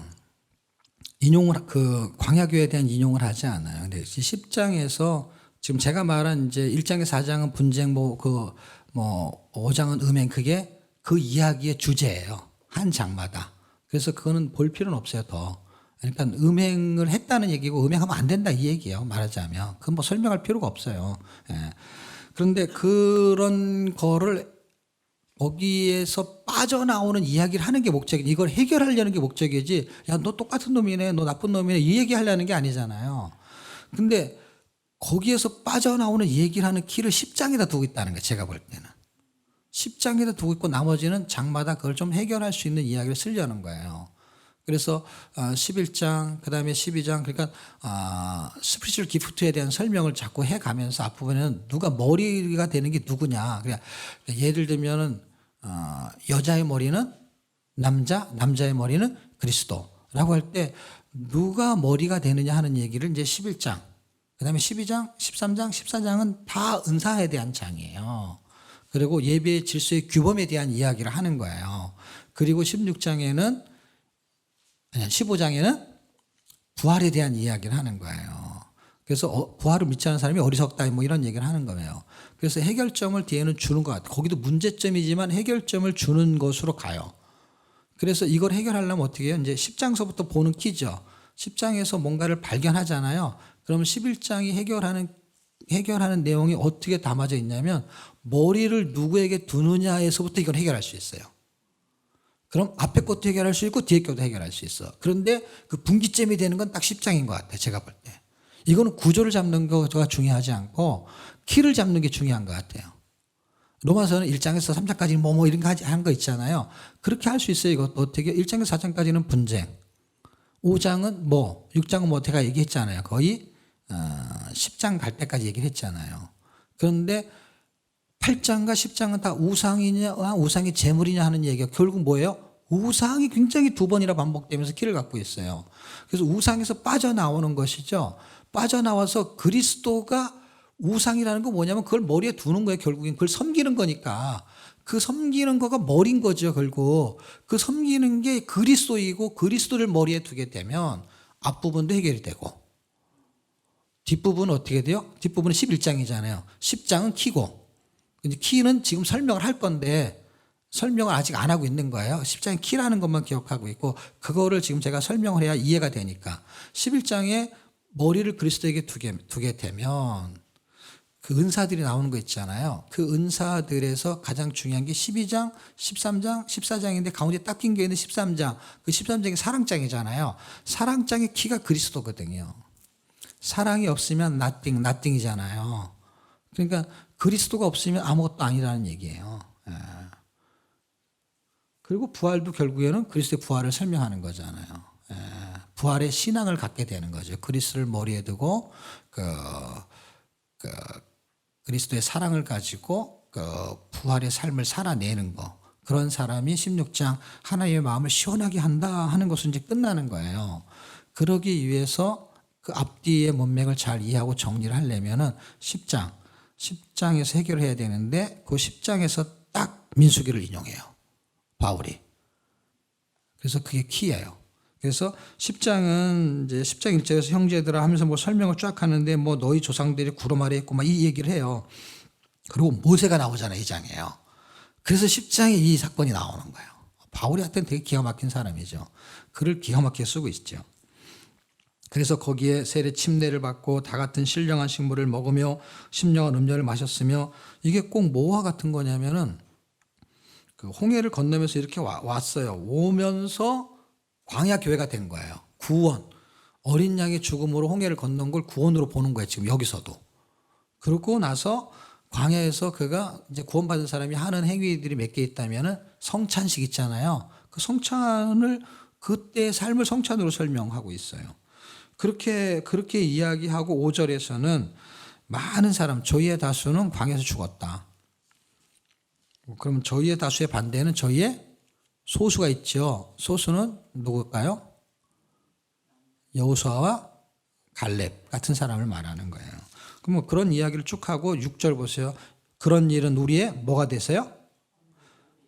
거울이 돼서 할 때 무슨 거울일까요? 경계의 거울이 있고 본의 거울이 있어요. 본의 거울은 본받을 거고요.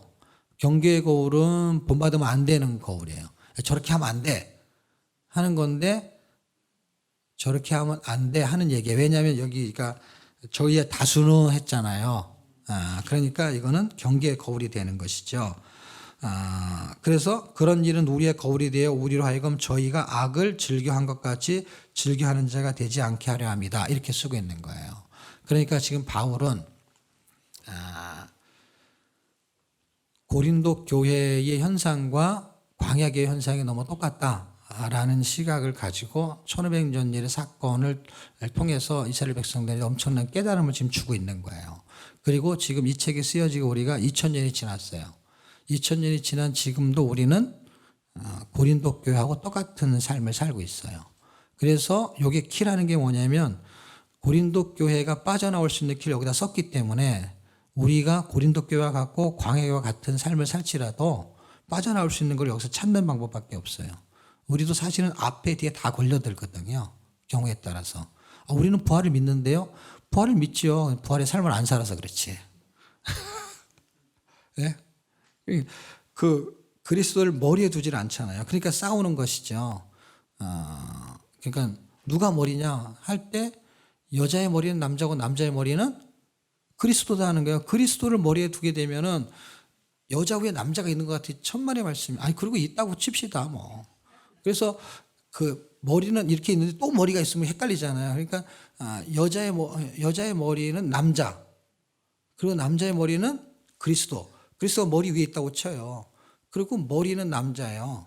그리고 머리 밑에는 뭐가 있어요? 목이 있죠. 여기 여자잖아요. 근데요, 머리로만 이렇게 올려놓은 거예요. 지가 혼자 절대로 못 움직여요. 이렇게 목이 움직여. 목숨도 여기에 달렸어. 여기에 달린 게 아니라. 그러니까 사실은 그냥 세워놓기만 한 거예요. 남자는. 다 누가 조종해요? 여자가 조종하는 거예요. 그리고 예배소서에 보면은 그 부부의 사랑을 말할 때 아내는 남편을 순종, 복종하고 남편은 아내를 사랑하라는 거예요. 하루는 유질 선교지에 있었는데 둘이 막 싸우면서 질문하는 거예요. 그 본문을 갖고 와가지고. 이 사람이 나한테 복종, 순종을 안 한다는 거예요. 이 아내가. 여기 써 있는데. 근데 이쪽에서 뭐라 그런지 아세요? 이 남편이 나를 사랑하지 않는다는 거예요. 요걸 해결해 달라는 거예요. 서로 그렇게 얘기하니까 의견이 너무 팽배하고 다 맞는 얘기잖아요. 그렇죠? 어떻게 하면 이게 해결이 될까요? 그러니까 서로 변명은 뭐냐면 네가 사랑하면 내가 복종한다고. 이쪽은 뭐라냐? 그래 네가 복종하면 내가 사랑한다고. 이렇게. 이게 비밀이래요. 예배소서 그게 5장이잖아요. 그 5장의 비밀이 뭐냐면 그리스도가 교회를 사랑한 것처럼 교회가 그리스도에게 복종하는 거. 그게 부부잖아요. 그게 이 비밀이 크도다 이렇게 써 있는 거예요. 그게 뭐냐면 비밀인 거예요. 그 비밀의 키를 누가 갖고 있냐면 그리스도가 갖고 있는 거잖아요. 그러니까 이거는 부부에 대한 문제를 말하고 싶은 것이 아니고 부부에 대한 걸 가지고 설명하고 싶었던 것 같아요. 그러니까 그리스도와 교회라는 것이 이렇게 설명이 되게 어렵잖아요. 그러니까 부부를 통해서 설명을 하는 것이죠. 그 부부를 통해서 설명하는 기준이 뭐예요? 하나님의 사랑, 머리에서부터 오는 사랑이 있잖아요. 그 사랑, 그 다음에 그 사랑이 자기를 죽이는 사랑이고요. 그 아내의 사랑은 순종하는 사랑이에요. 이게 똑같은 거예요. 그러니까 서로 사랑하는 거예요. 사랑하는 게 나타나는 것이 저쪽은 사랑이고 이쪽은 순종인 것 같은데 그게 아니고 사랑하지 않으면 순종할 수가 없는 거예요. 이게 두 개 다 사랑인데 한쪽은 사랑하고 한쪽은 사랑이 아니고 이렇게 수종드는 걸로 하는데 천만의 말씀 그게 아니에요. 그거는 직장에서는 하는 일이에요. 직장에서 상사가 부하에게 명령을 해요. 근데 그 상사를 사랑하지 않아. 그래도 뭘 해야 돼요? 복종해야 돼요. 그럼 보세요. 사랑하지 않으면서도 복종할 수 있어요, 없어요? 있어요. 그런데 부부가 사랑하지 않으면서 복종하는 건 되게 어려워요. 그러니까 보세요. 남자가 어렵냐, 여자가 어렵냐 할 때요. 남자가 어렵다는 거예요. 제가 볼 때는. 여기 남자가 별로 없어가지고 굉장히 불리한데. 그러니까 그러니까 여자 남자라는 건 대입을 시킨 거고 직장으로 말하면 사랑하지 않으면서도 상사한테 복종할 수 있잖아요. 예. 근데 사랑하지 않으면서 뭘 할 수 있냐고 남자는 사랑을 해야 되는 거예요. 여자는 사랑하지 않고도 할 수 있는 복종인 거예요. 사실은 누가 더 어려운 거예요? 남편이 어려운 거예요. 왜냐하면 사랑을 하라는 게 사랑은 사랑하지 않고 복종할 수 있는데 사랑하지 않으면서 뭘 해줄 수 있는 게 없단 말이에요. 그러니까 하나님의 사랑을 느끼면 사랑으로 하는 순종과 사랑으로 하는 사랑이 있어야 되는 거예요. 사실은 둘 다 사랑하는 거거든요. 그래서 자기를 죽이는 거고 사랑하는 형태가 순종으로 나타나는 거거든요. 저쪽은 뭐 하는 거냐? 저쪽은 죽어야 되는 거예요, 남자는. 그게 사랑을 보여줄 수 있는 거. 여자는 보여줄 수 있는 게 뭐냐면 밥 줘. 그럼 밥을 갖다 주면 그게 순종인 거예요. 그럼 남자는 사랑은 그럼 뭘까요? 밥값? 뭐가 사랑이죠?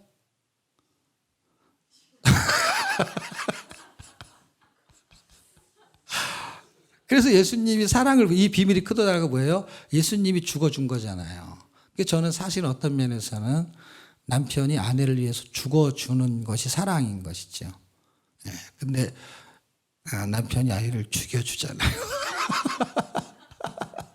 그때 한 끗 차이 되게 웃기지 않아요? 그래서 죽겠는 거죠, 그렇죠? 지금 고린도 전서에서 해주는 그 이야기의 핵심은 우상숭배. 7절에 보면 우상숭배가 나와요. 어떤 이들은 저희 중에 어떤 이들과 같이 너희는 우상숭배하는 자가 되지 말라. 뭐 하지 말라는 거예요. 8절에 간음하다가 하루에 23,000이 죽었는데 뭐 인원수는 좀 차이가 있어요. 이게 민수기에 나오는 이야기거든요. 그럼 거긴 24,000명인데 여긴 23,000명 나와요. 이게 이제 불뱀 사건 아시죠? 뭐 그런 어떤 사건들 있죠. 그런 사건. 아니, 그 밑에 있네요. 그건 이제 간음하다 그런 거고요. 그 밑에 보게 되면 뭐가 있죠?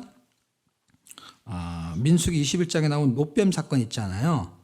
그리고 불뱀에 불리고 주를 시험하다가 배마가 멸망하였나니 있고, 이게 다 민수기 이야기예요. 원망하고 우상 숭배하고, 거기까지가 10절까지고요. 이런 일을, 저희에게 당한 이런 일이 거울이 되고 또한 말세를 만나 우리에게 경계로 기록했느니라 라는 얘기는, 이런 일은 우리에게 계속 있을 수 있다는 얘기예요. 그래서 이때 있었던 옛날의 이야기를 끄집어 가지고 이게 경계로 기록한 거야. 근데 너희도 이렇게 하면 어떻게 되느냐. 이 경계에 거울이 있는데. 그러면서 말세를 만난 우리를 위해서 기록됐다는 거예요. 그럼 어떻게 하면 되느냐. 12절서부터 어디요? 13절 사이에 피할 길을 내겠다는 거예요. 그러면 피할 길을 낸다라는 것은 무슨 얘기냐면 이런 일이 있다는 거예요, 없을 거라는 거예요. 있을 거라는 게 우리한테도 똑같은 일이 생긴다는 게, 어떤 일이 고린도 교회 같은 똑같은 일, 그리고 광해교와 똑같은 일이 생긴다는 거야. 음행, 송사, 혼인, 간음 이런 것들이 우리한테 생길 수 있다는 거예요. 지금도 앞으로도. 그러면 어떻게 해야 될 거냐 할 때 그들처럼 넘어지면 안 되고 어떻게 해야 돼요? 13절 사람이 감당할 시험 밖에는 너희에게 당한 것이 없나니 오직 하나님을만 믿부사 너희가 감당할 시험 당할 즈음에, 이게 시험이라는 것이죠. 감당할 시험, 감당치 못할 시험 당을 허락지 아니하시고 시험 당할 즈음에 또한 무슨 길을 내요? 피할 길을 낸다는 거예요. 그러니까 그럼 피할 길이 뭡니까? 그리스도한테로 가는 게 피할 길이라는 거예요. 제가 이 설명을 이렇게 하니까 어떤 우리 교회 자매가 자기가 이 얘기를 듣고 자기 사례를 얘기해, 간증 같은 걸 얘기를 해요. 교회를 이렇게 나오다가 회사에서 막 신경질을 하면은요, 그 손님한테 화를 못 내니까 저런 이렇게 드레스룸 같은 데 들어가고 그 옷을 파는 자매인데 그 옷걸이를 막 집어 던지고 막 화를 낸다는 거예요. 그리고 그렇게 화가 나면은요, 교회를 안 간대요. 교회 가기가 싫어지는 거예요. 여러분은 어때요? 여러분 남편하고 싸우고 아내하고 싸우면은 기분 좋게 교회 올 마음이 생겨요? 아니에요. 예? 그래도 여러분은 괜찮은 거예요. 여러분은 교회 어쩌다가 한번 빠질 수 있잖아요. 뭐 화가 나서, 뭐 아파서도 빠지고 또 화가 나서 빠질 수 있어요. 그래서 교인들이 자꾸 하도 그렇게 해서 빠지잖아요. 그래서 제가 설교할 때 그랬어요. 나도 좀 한번 빠지고 싶다. 이렇게. 나도 화날 때 있는데 나는 빠질 수가 없는 거예요. 여러분은 편하고 참 좋겠다. 화나면 빠지고. 그다음에 피할 길이 없는 거예요. 여기를 딱 와야 되는 거야. 딴 사람 어디로 피하는 거예요. 그럼 뭐가 복인가? 그러니까 난 너무 부러웠어, 성도들이. 얼마나 저렇게 피할 길이 많은지, 성도들아. 나는 이게 피할 길이 없는데 여기 피할 길이 있다고. 피할 길을 좀 줘야지. 그래서 힘들었는데 그 피할 길이 이런 거였던 거예요. 이 자매가 힘들면은, 화나고 열받으면은 교회를 안 가고 뭐 집에 있고 이럴 수 있잖아요. 그러니까 그런 일이 있을 때 피하고 싶은 거잖아요. 그럼 피하면은 그리스도에게 피해야 되는데 너무 신기해요. 그리스도를 피해. 그리스도에게 피해야 되는데, 그래서 그리스도를 피하면은 뭐가 생기는 줄 아세요? 피박이 생겨요. 그리스도에게 피하면은 뭐가 생기는 줄 아세요? 대박이 생겨. 이게 다 박이에요, 박. 그러니까 저는 피할 길이 그런 건 줄 알았어요. 근데 그리스도에게 피하는 거 어떻게 해요? 죽은 거죠, 뭐 이게. 설계가 제대로 되겠어요. 아니면 이게 뭐가 얼굴이 나이스 하겠어요. 그게 막 죽을 심정이잖아요. 그렇죠? 그러니까 네가 뭐 그것밖에 안 되는 거죠. 그렇죠? 그게 결국 뭐예요? 내가 죽어지고 낮아지고 하는 연습을 어디로 좀 피하고 싶은데 피할 수가 없는데, 이 자리가 피할 자리 어떤 거예요? 내가 죽고 예수가 사는 자리를 딱 나온 거예요. 그리스도에게 피하는 자는 대박이에요, 인생이. 근데 그리스도를 피하면 그게 쪽박이에요. 이게 그런지 아닌지를 확인하는 방법이 있어요. 그 확인한다는 건 조사한다 그래, 조사. 조사해 보면 다 나와. 이런 말 들어보신 적 있어요? 그래서 이게 딱 조사 차이예요. 아직 잘 한국말 모르면 잘 모르는데. 네, 조사 한 끗 차이예요, 조사 한 끗 차이. 믿음이 있는 사람은 세상이 감당치 못한대요. 믿음으로 살지 않는 사람은 세상을 감당치 못해요. 그게 무슨 차이? 조사 한 끗 차이. 어떻게 하면 안다? 조사해보면 다 알아요. 다 나오게 돼 있어, 이게. 믿음으로 사는 건지 아닌지. 예. 고린도 전서는 딱 그 얘기를 하는 거예요. 결국 고린도 교회 교인이나 광약 교인이나 지금 현대 교회도 다 같은 상황이에요. 다 어려워요.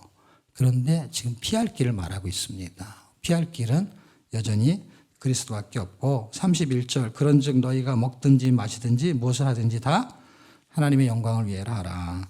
먹든지 마시든지 무엇을 위하여 무엇을 하든지는 뭘까요? 먹든지 마시든지 설거지 하든지. 예, 설거지는 해야죠. 이게 다 하나님의 영광을 위해서 살라는 것이죠. 예. 그럼 결혼은 누구를 위해서 하는 거냐 할 때 결혼은 하나님의 영광을 위해서 하는 거라는 거예요.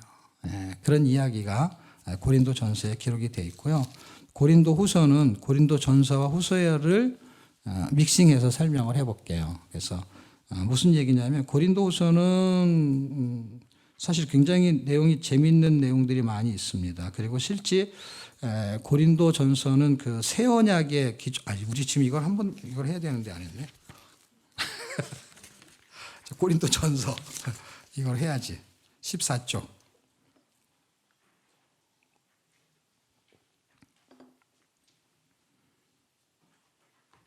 14쪽에 있는 키포인트 하나, 둘, 셋, 넷, 5줄 정도 되는데 같이 읽어보겠습니다. 시작. 하나님의 비밀은 예수 그리스도이고 예수 그리스도의 비밀은 임마누엘이며 임마누엘의 비밀은 그리스도가 성도의 주인으로 살아주신 신비입니다.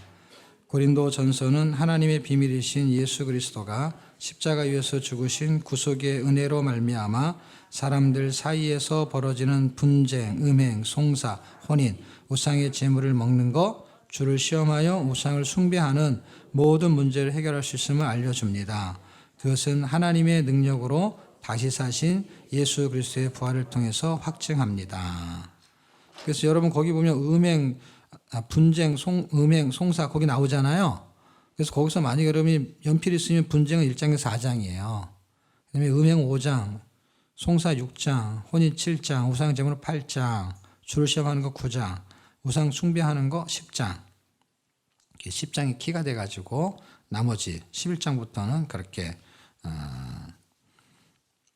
예수 그리스도의 부활을 통해서 그렇게 살 수 있는 그 문제도 해결할 수 있다 해서 그 키가 되는 게 딱 10장쯤인 것 같아요. 그렇게 한번 보시면 되고 지금 후서는 15쪽 한 장을 넘기시면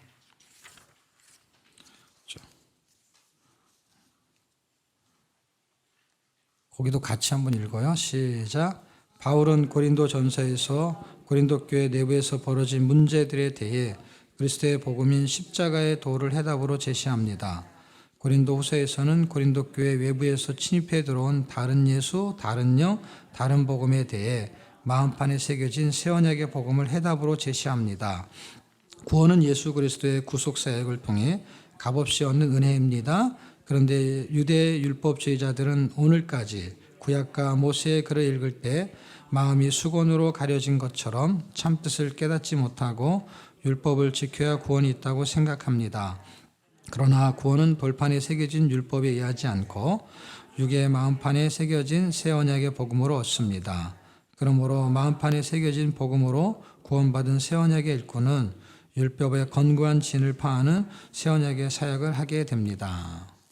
그래서 이거는 신비라는 거는 이제 마음을 말하는 거고 돌비는 이제 돌판을 말하는 거잖아요. 마음판과 돌판인데 지금 새 언약의 일꾼 그러면 1장에서 6장까지는 새 언약의 존재에 대한 이야기를 하고 그 다음에 새 언약의 존재의 삶을 말하는 게 새 언약의 사역이거든요. 그래서 크게 말하면 존재가 어떤 존재냐 1장 고린도후서에 보면은 막 정말 너무너무 힘든 상황이 벌어졌다는 거예요. 1장 9절 우리 마음에 사형 선고를 받은 줄 알았으니 살 소망이 끊어졌다는 거야. 너무 힘들어가지고 8절 형제들아 우리가 아시아에 당한 환난을 너희가 알지 못하기를 원치 않으니 힘에 지나도록 심한 고생을 받아 살소망이 끊어지고 9절 사형 선고를 받은 것 같았다. 이게 너무 힘들다는 거예요. 힘든데 그 힘든 그 사람들이 하나님만 의뢰하게 하려고 그런 일이 벌어졌다고 지금 해석하고 있어요. 우리한테 어려운 일이 있을 수 있는데 그 어려운 일을 바울은 어떻게 해석하냐. 그리고 바울이 해석하는 사람들의 존재가 어떤 사람이냐. 하나님의 자녀, 그 새 언약의 일꾼, 그 사람들의 존재는 그런 어려움 속에서 그냥 거기를 피어나가는 게 아니라 그걸 뚫고 나가는데 하나님만 의뢰하게. 그래서 하나님을 의뢰해서 뭘 받냐? 하나님의 위로를 받는 거예요. 그래서 4절, 5절, 6절 그 얘기가 뭐예요?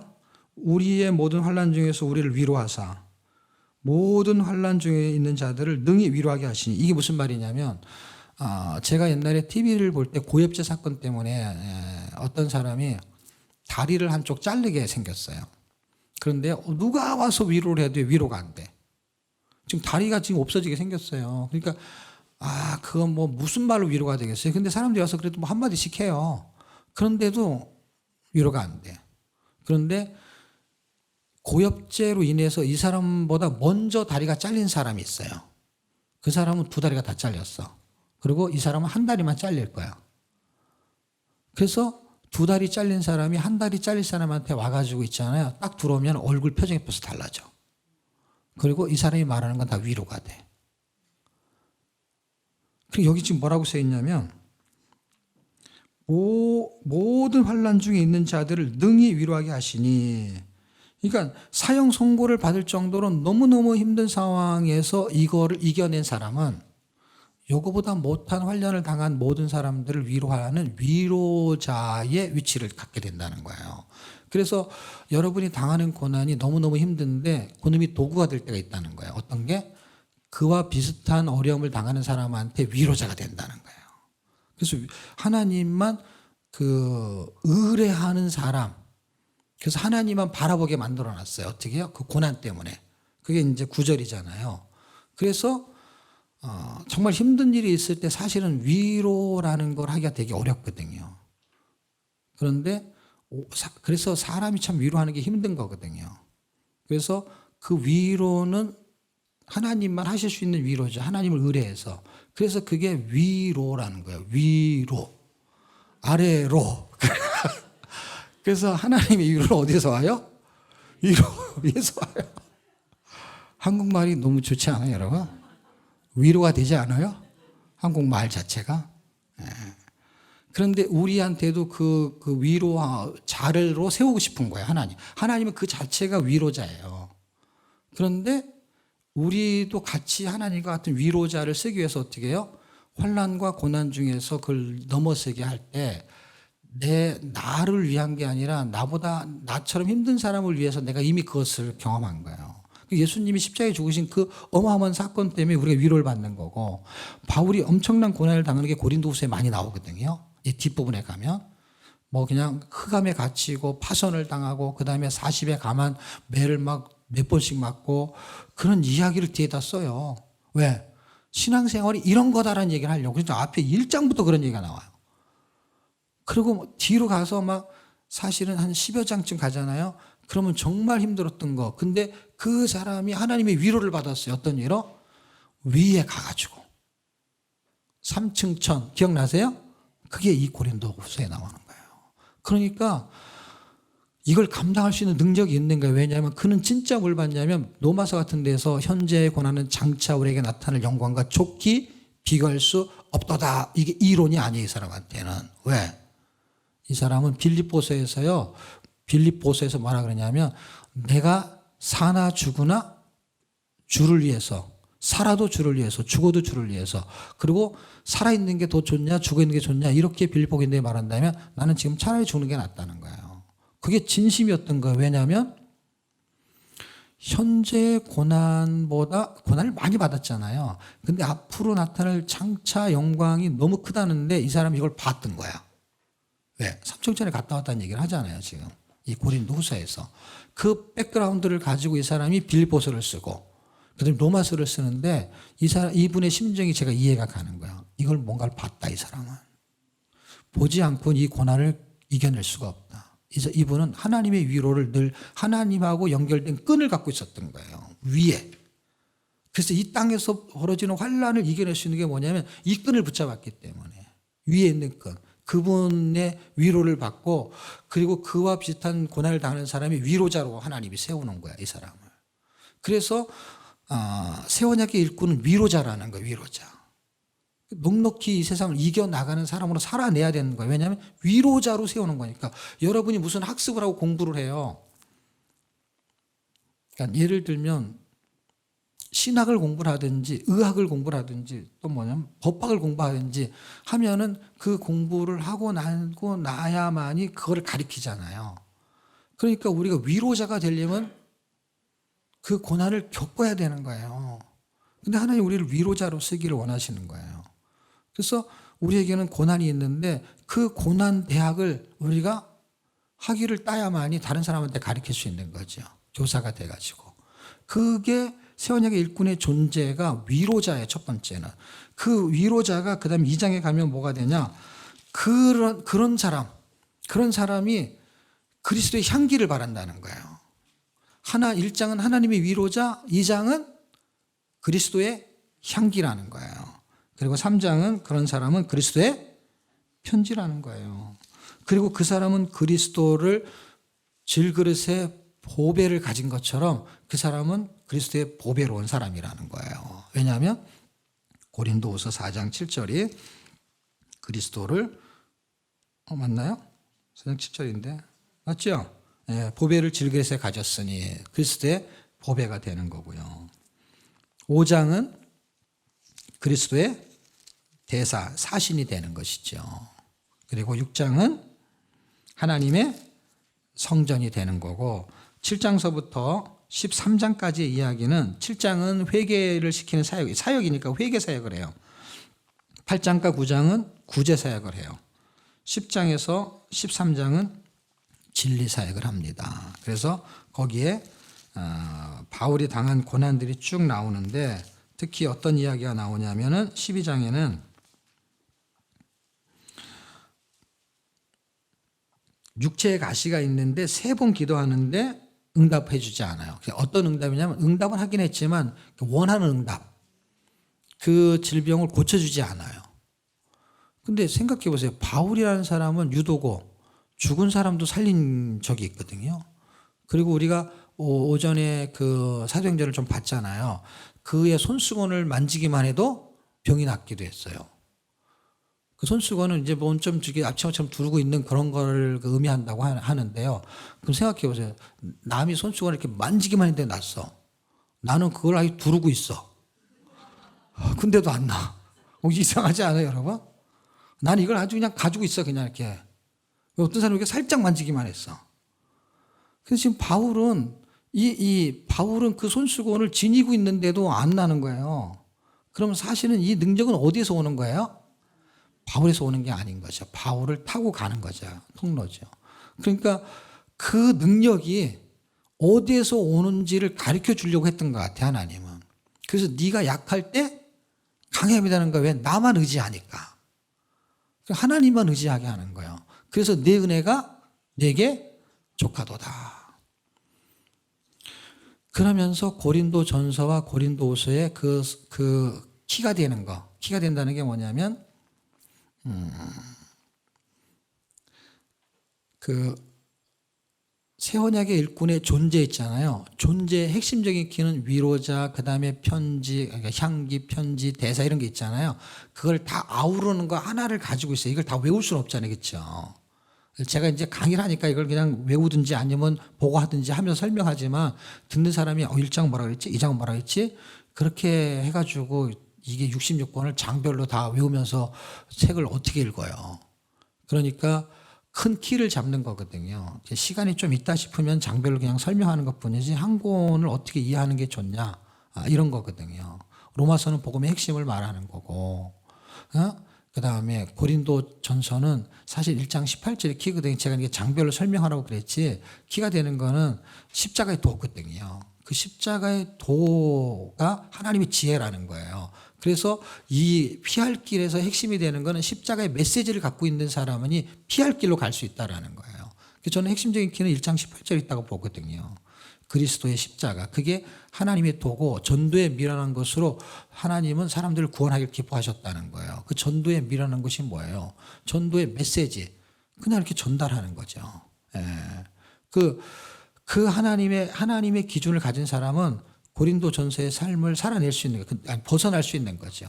그런 사람의 존재가 어떤 것이냐라고 말할 때 하나의 키가 뭐냐면 저는 성전으로 보는 거예요. 하나님의 성전.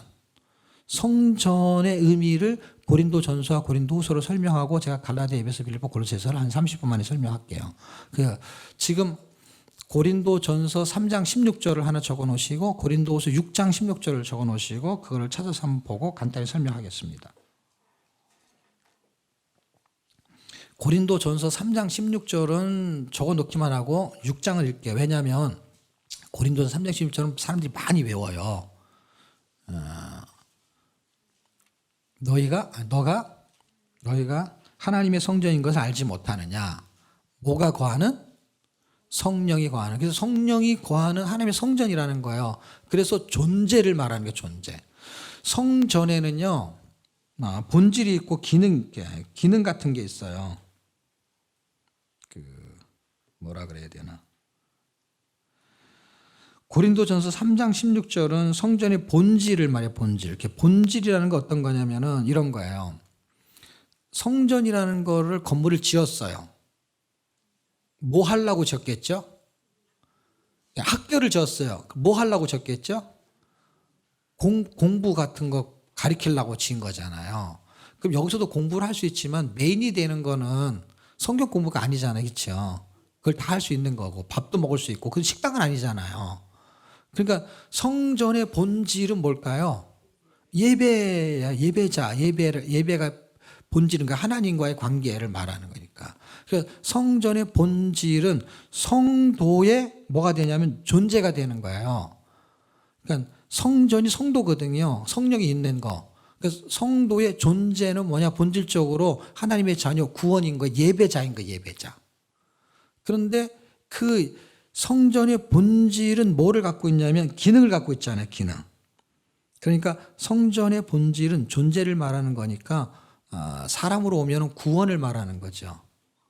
그러니까 성령이 들어오면서 성전이 됐잖아요. 사람이. 그러니까 구원을 받았다는 거예요.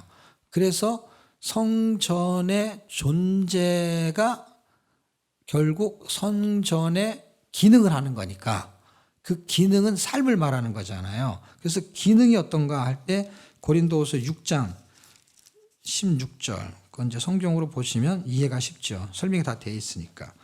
사실은 14절, 15절, 16절, 17절, 18절 이렇게 보면 돼요. 그런데 왜 16절을 한 절을 제가 선택하고 설명하냐면 고린도 전서가 3장 16절이잖아요. 그러니까 6장도 16절로 기억하고 전후 문맥을 보면 이게 다 성전을 말하고 있는 건데 고린도 전서에는 성전된 존재를 말하는 거고 고린도 후서는 성전된 존재의 삶을 말하는 거예요.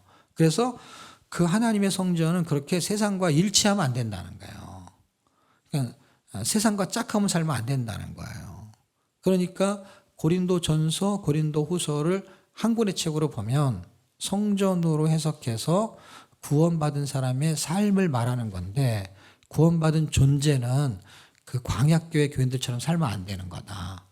그리고 그것은 새 언약의 일꾼이기 때문에 새 언약의 일꾼은 하나님의 위로자가 되는 거고 그리스도의 그 향기를 내야 되고 그리스도의 편지로 그리스도의 그 대사로 그렇게 하나님의 성전으로 살아야 되는데 그 살아야 된다는 것을 뭘로 설명하고 있습니까? 14절 너희는 믿지 않는 자와 멍에를 같이 하지 말라. 의와 불법이 어찌 함께하며 빛과 어둠이 어찌 사귀며 그리스도와 벨리알이 마귀거든요. 사탄 어찌 조화가 되며 믿는 자와 믿지 않는 자가 어찌 상관하며 하나님의 성전과 우상이 어찌 일치하리요.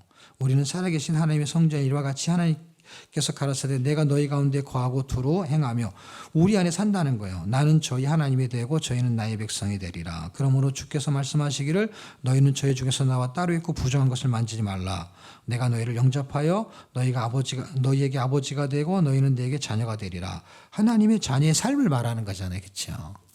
그 하나님의 자녀의 삶은 결국 세원의 일꾼의 존재감을 말하는 거고 그 존재감의 사역은 결국 뭐예요? 세 가지를 주로 하는데 그게 회개 사역이고요. 그 다음에 구제 사역이고 진리 사역인 것입니다. 그리고 나머지 네 권을 한번 해보겠습니다. 짧은 시간이지만 네 권을 그래도 이걸 한번 읽어야죠. 고린도후서는 읽었죠. 갈라디아서 네 권을 묶어가지고 이제 한번 해볼게요. 17쪽 찾으셨나요? 갈라디아서는 시작. 갈라디아서는 사도 바울이 제1차 선교여행 지역인 갈라디아에서 복음을 전한 이후에 세워진 갈라디아 지역교회에 보낸 편지입니다. 바울이 전한 그리스도의 복음은 악한 세상에서 죄에 매여 있는 사람들을 구원하시기 위해 예수 그리스도가 자기 몸을 십자가에 못 박혀 죽도록 희생시키신 것입니다. 갈라디아 사람들은 이 복음을 듣고 믿음을 통해서 구원받았습니다. 그러나 율법에 명시된 할례와 절기들을 지켜야 구원받을 수 있다며 복음을 변질시키는 유대주의자들의 말을 듣고 어리석게도 복음의 자유를 누리지 못하고 율법에 매이게 됩니다. 바울은 사람이 율법의 행위로는 구원받을 수 없으며 하나님이 주시는 은혜로 오직 예수 그리스도를 믿음으로 말미암아 받게 된 구원의 자유를 빼앗기지 말 것을 당부하기 위해 갈라디아서를 썼습니다. 나머지 예배소, 빌립보, 골로새는 여러분이 한번 읽어봐 주시고요. 네 권의 책을 이렇게 이해하면 좋을 것 같은데 갈라디아서는 자유선언문과 같아요. 자유선언문. 그래서 5장 1절이 저는 키가 되는 구절이다라고 생각합니다. 5장 1절 한번 볼까요?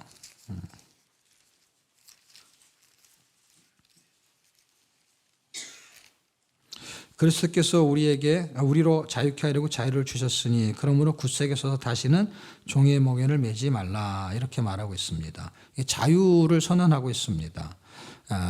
구원에 대한 어떤 지식과 구원에 대한 자유를 이렇게 설명하고 있는데요. 예를 들면 대조적으로 예배소서는 이제 사명선언문이죠. 교회의 사명선언문. 교회에 대한 이야기를 하고 있습니다. 자, 그런데 갈라디아서가 말하고 싶은 거는 진리로 비진리를 갈라내고 싶어요. 그래서 갈라디아서는 갈라내소서 이렇게 기억하시면 돼요. 뭐를 갈라내냐? 율법과 복음을 갈라내요. 그리고 진리로 비진리를 갈라내. 그래서 뭐가 진리고 뭐가 비진리인지를 구분하게 만들어요. 그게 갈라디아서의 내용이에요.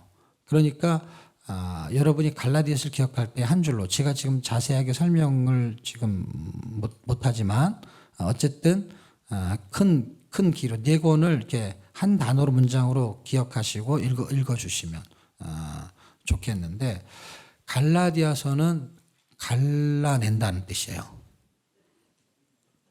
잊어버리지 않겠죠. 갈라내소서. 그 다음에 예배소서는 교회에 대한 이야기인데 사실은 이게 다 1장에 다 6장짜리잖아요. 1장에 3장 전반부 후반부 그 앞뒤의 내용들을 끌고 가요. 다 끌고 가는데 예배소서는 구원에 대한 이야기를 하고 구원이 결국 교회 놀이 되는 거예요. 그래서 1장은 삼위일체 구원, 삼위일체라는 것은 이제 하나님, 예수님, 성령님이 등장하기 때문에 이제 그렇게 말하는 것입니다. 자, 그렇게 구원받은 자의 사명을 1장에서 3장에서 말하고 그다음에 4장에서 6장은 구원받은 자의 사역을 말해요. 그래서 1장은 구원의 스토리를 말하고 2장은 구원의 신분을 말하고 3장은 구원의 사명을 말합니다. 그런데 예배소서가 말하고 싶은 거는 교회의 사명은 결국 뭐냐면 하나님의 자녀를 출생시키는 거거든요. 구원. 그러니까 이거는 에베소서예요. 이게 한국말로 다 해야 돼요. 갈라내소서, 에베소서. 내용이 그런 내용이라고요. 설명해도 다 그 내용이에요. 결국 핵심은 그거예요. 핵심은. 갈라디아, 빌립보, 그다음에 갈라디아 에베소 빌립보서잖아요. 이거는 그 빌립보 교인들의 어떤 사적인 개념에 굉장히 즐거운 개념도 있고 기뻐하는 내용 되게 많아요. 그 많으면서 이 뒤로 가면은 무슨 얘기가 써져 있냐면 자기는 일체의 비결을 배웠대요. 풍부에 처할 줄도 알고 비천에 처할 줄도 알고 일체의 비결을 배웠대요. 어떻게 해서? 키가 되는 성경 구절이 있어야 되거든요. 어떻게 그런 일체의 비결을 배웠냐고요. 그 성경 구절 바로 밑에 있는 거가 키예요. 4장 12절이 일체의 비결을 배웠다는 거예요. 그럼 그 바로 밑에 있는 구절은 몇 절이죠? 그렇죠. 능력을 줬다는 거예요. 일체의 비결은 그분한테 능력을 받아서 그랬다는 거예요. 그렇죠? 그런데 능력을 받았다는 건 자기 능력이에요? 하나님의 능력이에요? 그거를 빌려야 된다고. 이렇게 성경이 쉽게 이게 무슨 지명인 것 같은데 내용을 해석해 주는 제목 같기도 해. 그리스도의 능력을 빌려보소. 이 빌려보소 너무 쉽지 않아요? 그럼 우리가 그걸 빌리면 돼요. 여러분 돈이 없으면은 어디서 돈을 빌려요? 은행에서. 그것도 능력이에요, 여러분. 실력이에요. 돈 빌리는 것도. 아무나 빌려주는 게 아니에요. 옛날에 그 누구야, 그 고 정주영 회장님이 영국에 가고 돈 빌려온 거 아세요, 여러분? 담보도 없이? 담보는 있기는 있었지. 담보가 그 우리나라 동전인가? 거기 거북선 나온 거. 500원짜리예요? 갖고 그랬대요. 돈 빌려달라고. 그러니까 그 사람들이 돈을 뭘 보고 빌려주냐고. 그러니까 자기가 조선업을 하겠대. 그래 땅 샀냐고. 그리고 뭐가 있냐고. 아무것도 없어요. 그냥 벌판 어디다가 뭐 하나 이제 바닷가 쪽에 뭐 하나 해놓은 거 있겠죠. 근데 뭘 믿고 빌려주냐고. 근데 뭐라는지 아세요? 그 동전을 보여주면서 우리 그 선배가 거북선을 만든 나라라고. 그거 무슨 상관이야 자기하고. 이순신 장군이 거북선 만들었잖아요. 우리 민족이 거북선을 만든 민족이라고. 그러니까 돈 빌려달라고. 내가 만들 수 있다고. 대단한 사람이에요. 돈을 빌렸어요. 여러분 사람이 사람한테 돈 빌리는 것도 그것도 대단한 실력이고 능력이에요. 여러분 하나님의 능력을 빌리는 게 얼마나 대단합니까? 내게 능력 주시는 자 안에서 그 능력을 빌려야만이 뭘 할 수 있어요? 일체의 비결을 살 수 있는 거예요. 가난해도 살 수 있고 부자면은 풍부하게 누리면서 살 수 있는 거예요. 남한테 좀 줘가면서. 예? 그게 비결이잖아요. 그 비밀이라는 게 비밀. 이게 비밀이라고 말해요. 어떤 거? 가난한데도 살 수 있다는 거고 부유한데도 교만하지 않고 살 수 있다는 거예요. 그러면 이 능력이 어디서 온다고요? 그리스도의 능력, 하나님의 능력이에요. 근데 나한테 없잖아요. 그럼 어떻게 하면 돼요? 빌려야지 그거를. 너무 쉽죠? 골로새서 뭐 할 것 같아요? 그냥 제목만 봐도 그냥 성경이 그냥 딱 해석이 되는 것 같지 않아요? 골로새서 일단 내용 파악을 해야 돼. 내용 파악이 안 되고 그냥 그걸 가지고 만들면 안 돼요. 갈라디아니까 갈라디아서 그렇게 했겠지. 아니라니까요. 그게 율법과 복음을 갈라내는 거야. 할례에 대한 이야기 나오잖아요. 그걸 진리로 갈라내는 거예요. 자유와 종 이걸 갈라내는 거. 뭐가 진짜인지를 갈라낼 수 있는 그 진리를 말하는 거거든요. 예배소도 마찬가지고 하나님의 자녀를 출생하는 교회의 사명이기 때문에 그래요. 그 다음에 갈라디아, 에베소, 빌립보 이해가 다 됐죠. 골로새서 내용이 뭐예요? 내용을 일단 알아야 되거든요. 골로새서는 많은 학자들이 뭐라 그러냐면 그리스도론이라고 말해요. 그리스도에 대한 이야기라는 뜻이에요. 근데 이 당시에는 철학과 헛된 속임수에 막 넘어가 사람들이. 그래서 막 이단 사상들이 많았다는 거예요. 그래가지고 뭐 지금처럼 신천지 아니면 옛날에 무슨 뭐 여러 가지 많았잖아요. 그런 것들이 많으면 그런 것들한테 빠지지 않기에 이단을 믿으면 안 되고 이건 이단이야 이런 것들에 대해서 경종을 울리기 위해서 쓴 거거든요, 말하자면. 그런데 이단을 연구하다가 이단에 빠지는 경우가 혹 있거든요. 그래서 제가 이거는 뭘 보다가 하나로 이해가 됐냐면 오늘 텔레비를 보는데 그 달러 있잖아요. 그걸 가지고 위조 지폐를 많이 만드는 그거에서 위조 지폐 감별사가 있더라고. 그러니까 어떤 게 위조 지폐인지를 금방 알아먹는 거야, 이 사람은. 그러면 위조 지폐가 얼마나 많을까요? 얼마나 많을까요? 이게 무지무지 많다는 거예요. 위조 지폐가 굉장히 종류가 다양한데 이거를 다 수집해갖고 공부하는 게 너무너무 힘들다는 거예요. 그러니까 이거를 공부하지 않아요. 진폐만 공부한다는 거예요. 그러니까 어떻게 공부하냐? 100개로 묶어놓은 거를 들었다 놨다 하면서 무게를 본대요. 그리고 가짜인 거. 그래서 이 사람들이 똑같은 분량의 종이에다 위조지폐를 하는 경우가 있대요. 왜냐하면 종이 그람수가 틀리면 100개에 묶어지면 금방 어떻게 해요? 무게가 틀리면 가짜인 거야, 이거는. 그러니까 무게도 달아본대, 이렇게. 이거는 한국 사람이 제일 잘해요. 콩나물 장사는 할머니가 딱 하면 이게 딱 한 근, 이게 딱 한 근이야, 이게. 정확해, 이거 딱. 저울에 달면 정확히 한 근이야. 이게 사람한테 있는 거야, 진짜로. 그렇죠? 이거 한대요. 그 다음에 진짜 지폐를 계속 쳐다본대요, 계속. 그리고 가짜 아무거나를 딱 대잖아요. 그럼 진짜하고 틀린 게 보인대요. 이거는요, 제가 실제 경험한 적이 있어요. 저는 그 군대 가기 전에 잠깐 알바를 했었는데 어디서 했냐면 지금은 그런 게 없지만 현상소라는 게 있어요. 현상소. 사진 찍으면 갖다 주면은 그 필름하고 그 뭐죠? 예, 인화 이렇게 필름을 주면은 그 옛날에 그 뭐라 그러지까? 인화지에 뭐가 나오는 거죠? 사진이 나오잖아요. 근데 알바하면서 이렇게 보니까 그 기사들이 그 필름을 잘 이렇게 만들어가지고 어떤 기계에다 이렇게 집어넣으면서 이렇게 눈으로 쳐다보면서 뭘 탁탁탁 누르잖아요. 그럼 거기 인화지가 지나가면서 위에는 지나가면서 여기서 키를 어떻게 준 걸 가지고 나중에 이렇게 지나 나오면 이게 사진이 이렇게 딱딱 떨어지더라고요. 근데 그 사장하고 그 기사하고 그 똑같은 사진을 두 장을 들고서 이렇게 보면서 저는 옆에 서 있었고 이렇게 들면서 아 여기는 사이안이 많은데 여기는 무슨 마젠타가 많은데 뭐 그러면서 무슨 인쇄 용어를 말하면서 얘기를 했는데 무슨 말인지 하나도 못 알아듣겠어요. 그러면서 여기는 옐로우가 많은 것 같아. 똑같은 사진이에요. 똑같은 사진 두 장을 들고서 그 두 장을 쳐다봤더니 저는 똑같이 보여. 근데 이 사람은 A라는 사진과 B라는 사진이 같은 사진인데 여기서 키를 어떻게 주냐에 따라서 어떤 건 노란색이 많이 끼고 어떤 건 노란색이 덜 끼는 거예요. 근데 이 사람이 딱 보면은 이쪽보다 이쪽이 덜 끼고 더 끼고를 금방 아는 거예요, 이 사람은. 근데 저는 두 개를 아무리 쳐다봐도 똑같아. 그러니까 이걸 어떤 폼 진짜를 정확하게 갖고 있는 사람은 그거보다 틀린 거를 보면은 그게 색이 더 진하다 흐리다는 걸 아는 거예요. 제가 한참 지나고 나중에는 보였는데 처음에는 하나도 안 보이더라고. 이 진짜를 알면은 진짜가 아닌 건 뭐예요? 가짜예요. 그러니까 진짜를 모르기 때문에 가짜를 모르는 거예요. 그럼 가짜를 알려면 뭘 알아야 돼요?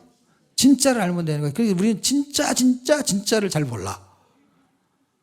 진짜를 정확하게 알면은 진짜와 다른 건 다 뭐예요? 가짜예요. 그래서 진짜에 가짜가 많은 거예요. 가짜에 가짜는 없어요. 그러니까 제품을 만들잖아요. 진짜 좋은 제품이야. 조금 좋은 제품이야. 별로 좋은 제품이야. 그러면은 짝퉁을 만들 때 진짜 좋은 거를 짝퉁을 만들어야 돼요? 중간쯤 좋은 거 아니면 별로 안 좋은 거? 어떤 거를 짝퉁을 만들어요? 그러니까 기독교가 진짜인 거예요. 다른 종교는 짝퉁이 별로 없어요. 그러니까 우리가 믿는 게 진짜예요. 가짜가 많은 게 진짜예요. 무슨 말인지 아시겠어요? 그러니까 이 명품 예수 그리스도를 만들어내는 거예요. 지금 성경이 명품 예수 그리스도, 진품 예수 그리스도 그런 삶을 살지 않으면 우리는 짝퉁 그리스도인이에요. 모조품 그리스도인이 되는 거예요. 왜? 진품 그리스도를 만나고 명품 그리스도를 만나서 우리가 그 삶을 살면 우리는 명품 그리스도인이 되는 거고 진품 그리스도인의 삶을 살면 우리는 진품인 거예요. 그런데 우리가 그렇게 살지 않으면은 우리는 다른 사람이 볼 때 나는 진품인지 모르지만 다른 사람이 보는 거잖아요. 다른 사람이 볼 때 뭐를 보냐면 전 짝퉁 같아. 교회는 다니는데 저거는 모조품 같아. 여러분 그걸 어떻게 알 수 있어요? 그거는 어떤 삶을 통해서 아는 거예요. 다른 사람이 볼 때. 그 가방 진짜 명품과 짝퉁을 구별하는 방법이 있대요. 비가 올 때요. 그거를 가슴에 딱 안고 가면 그 진짜고 그 비를 가리면 이렇게 가짜래요. 그걸 가지고 모른대. 그러니까 우리가 다 그리스도인이다 그러면 모르는 거죠. 다 그리스도인이잖아 우리가. 근데 우리가 사는 곳으로 아는 거죠. 뭐 비가 와야 된다니까. 비가 오면 사람이 교회 안 온다니까. 비 맞으니까. 그래서 골로새서는요. 뭘 설명하고 있냐면 진품 예수 그리스도, 명품 예수 그리스도를 설명하는 거예요. 그래서 저는 이거를 골든 복음이라고 강의할 때 많이 해요. 골든 복음이라는 거는 골에 뭐가 들어있다. 그게 골든이에요. 골든 복음. 그래서 이거는 한국말로 해도 말이 되고 영어로 해도 말이 돼. 골든, 그 보배를 갖고 있는 복음. 그게 골로새서인데 그러니까 예수의 진리를 갖고 있는 거, 명품. 그게 골든 복음이야. 이거는 정말 보화의 복음이잖아요. 그런데 흉내만 내는 거 있잖아요. 짝퉁이라고 했잖아요. 모조품. 그거는 골빈 복음. 그래서 골로새서는요. 진짜 예수 그리스도를 모르면 골로 간다. 그런 뜻이에요. 너무 쉽지요? 이해하기 쉽지요? 예? 골빈 복음. 이건 골로 간다는 거예요. 이런 사람은 골치 아파. 골 때려. 이런 사람들이 하겠다. 예. 그래서 갈라디아, 에베소, 빌립보, 골로새서는 그렇게 한 줄로 이해하시면 돼요.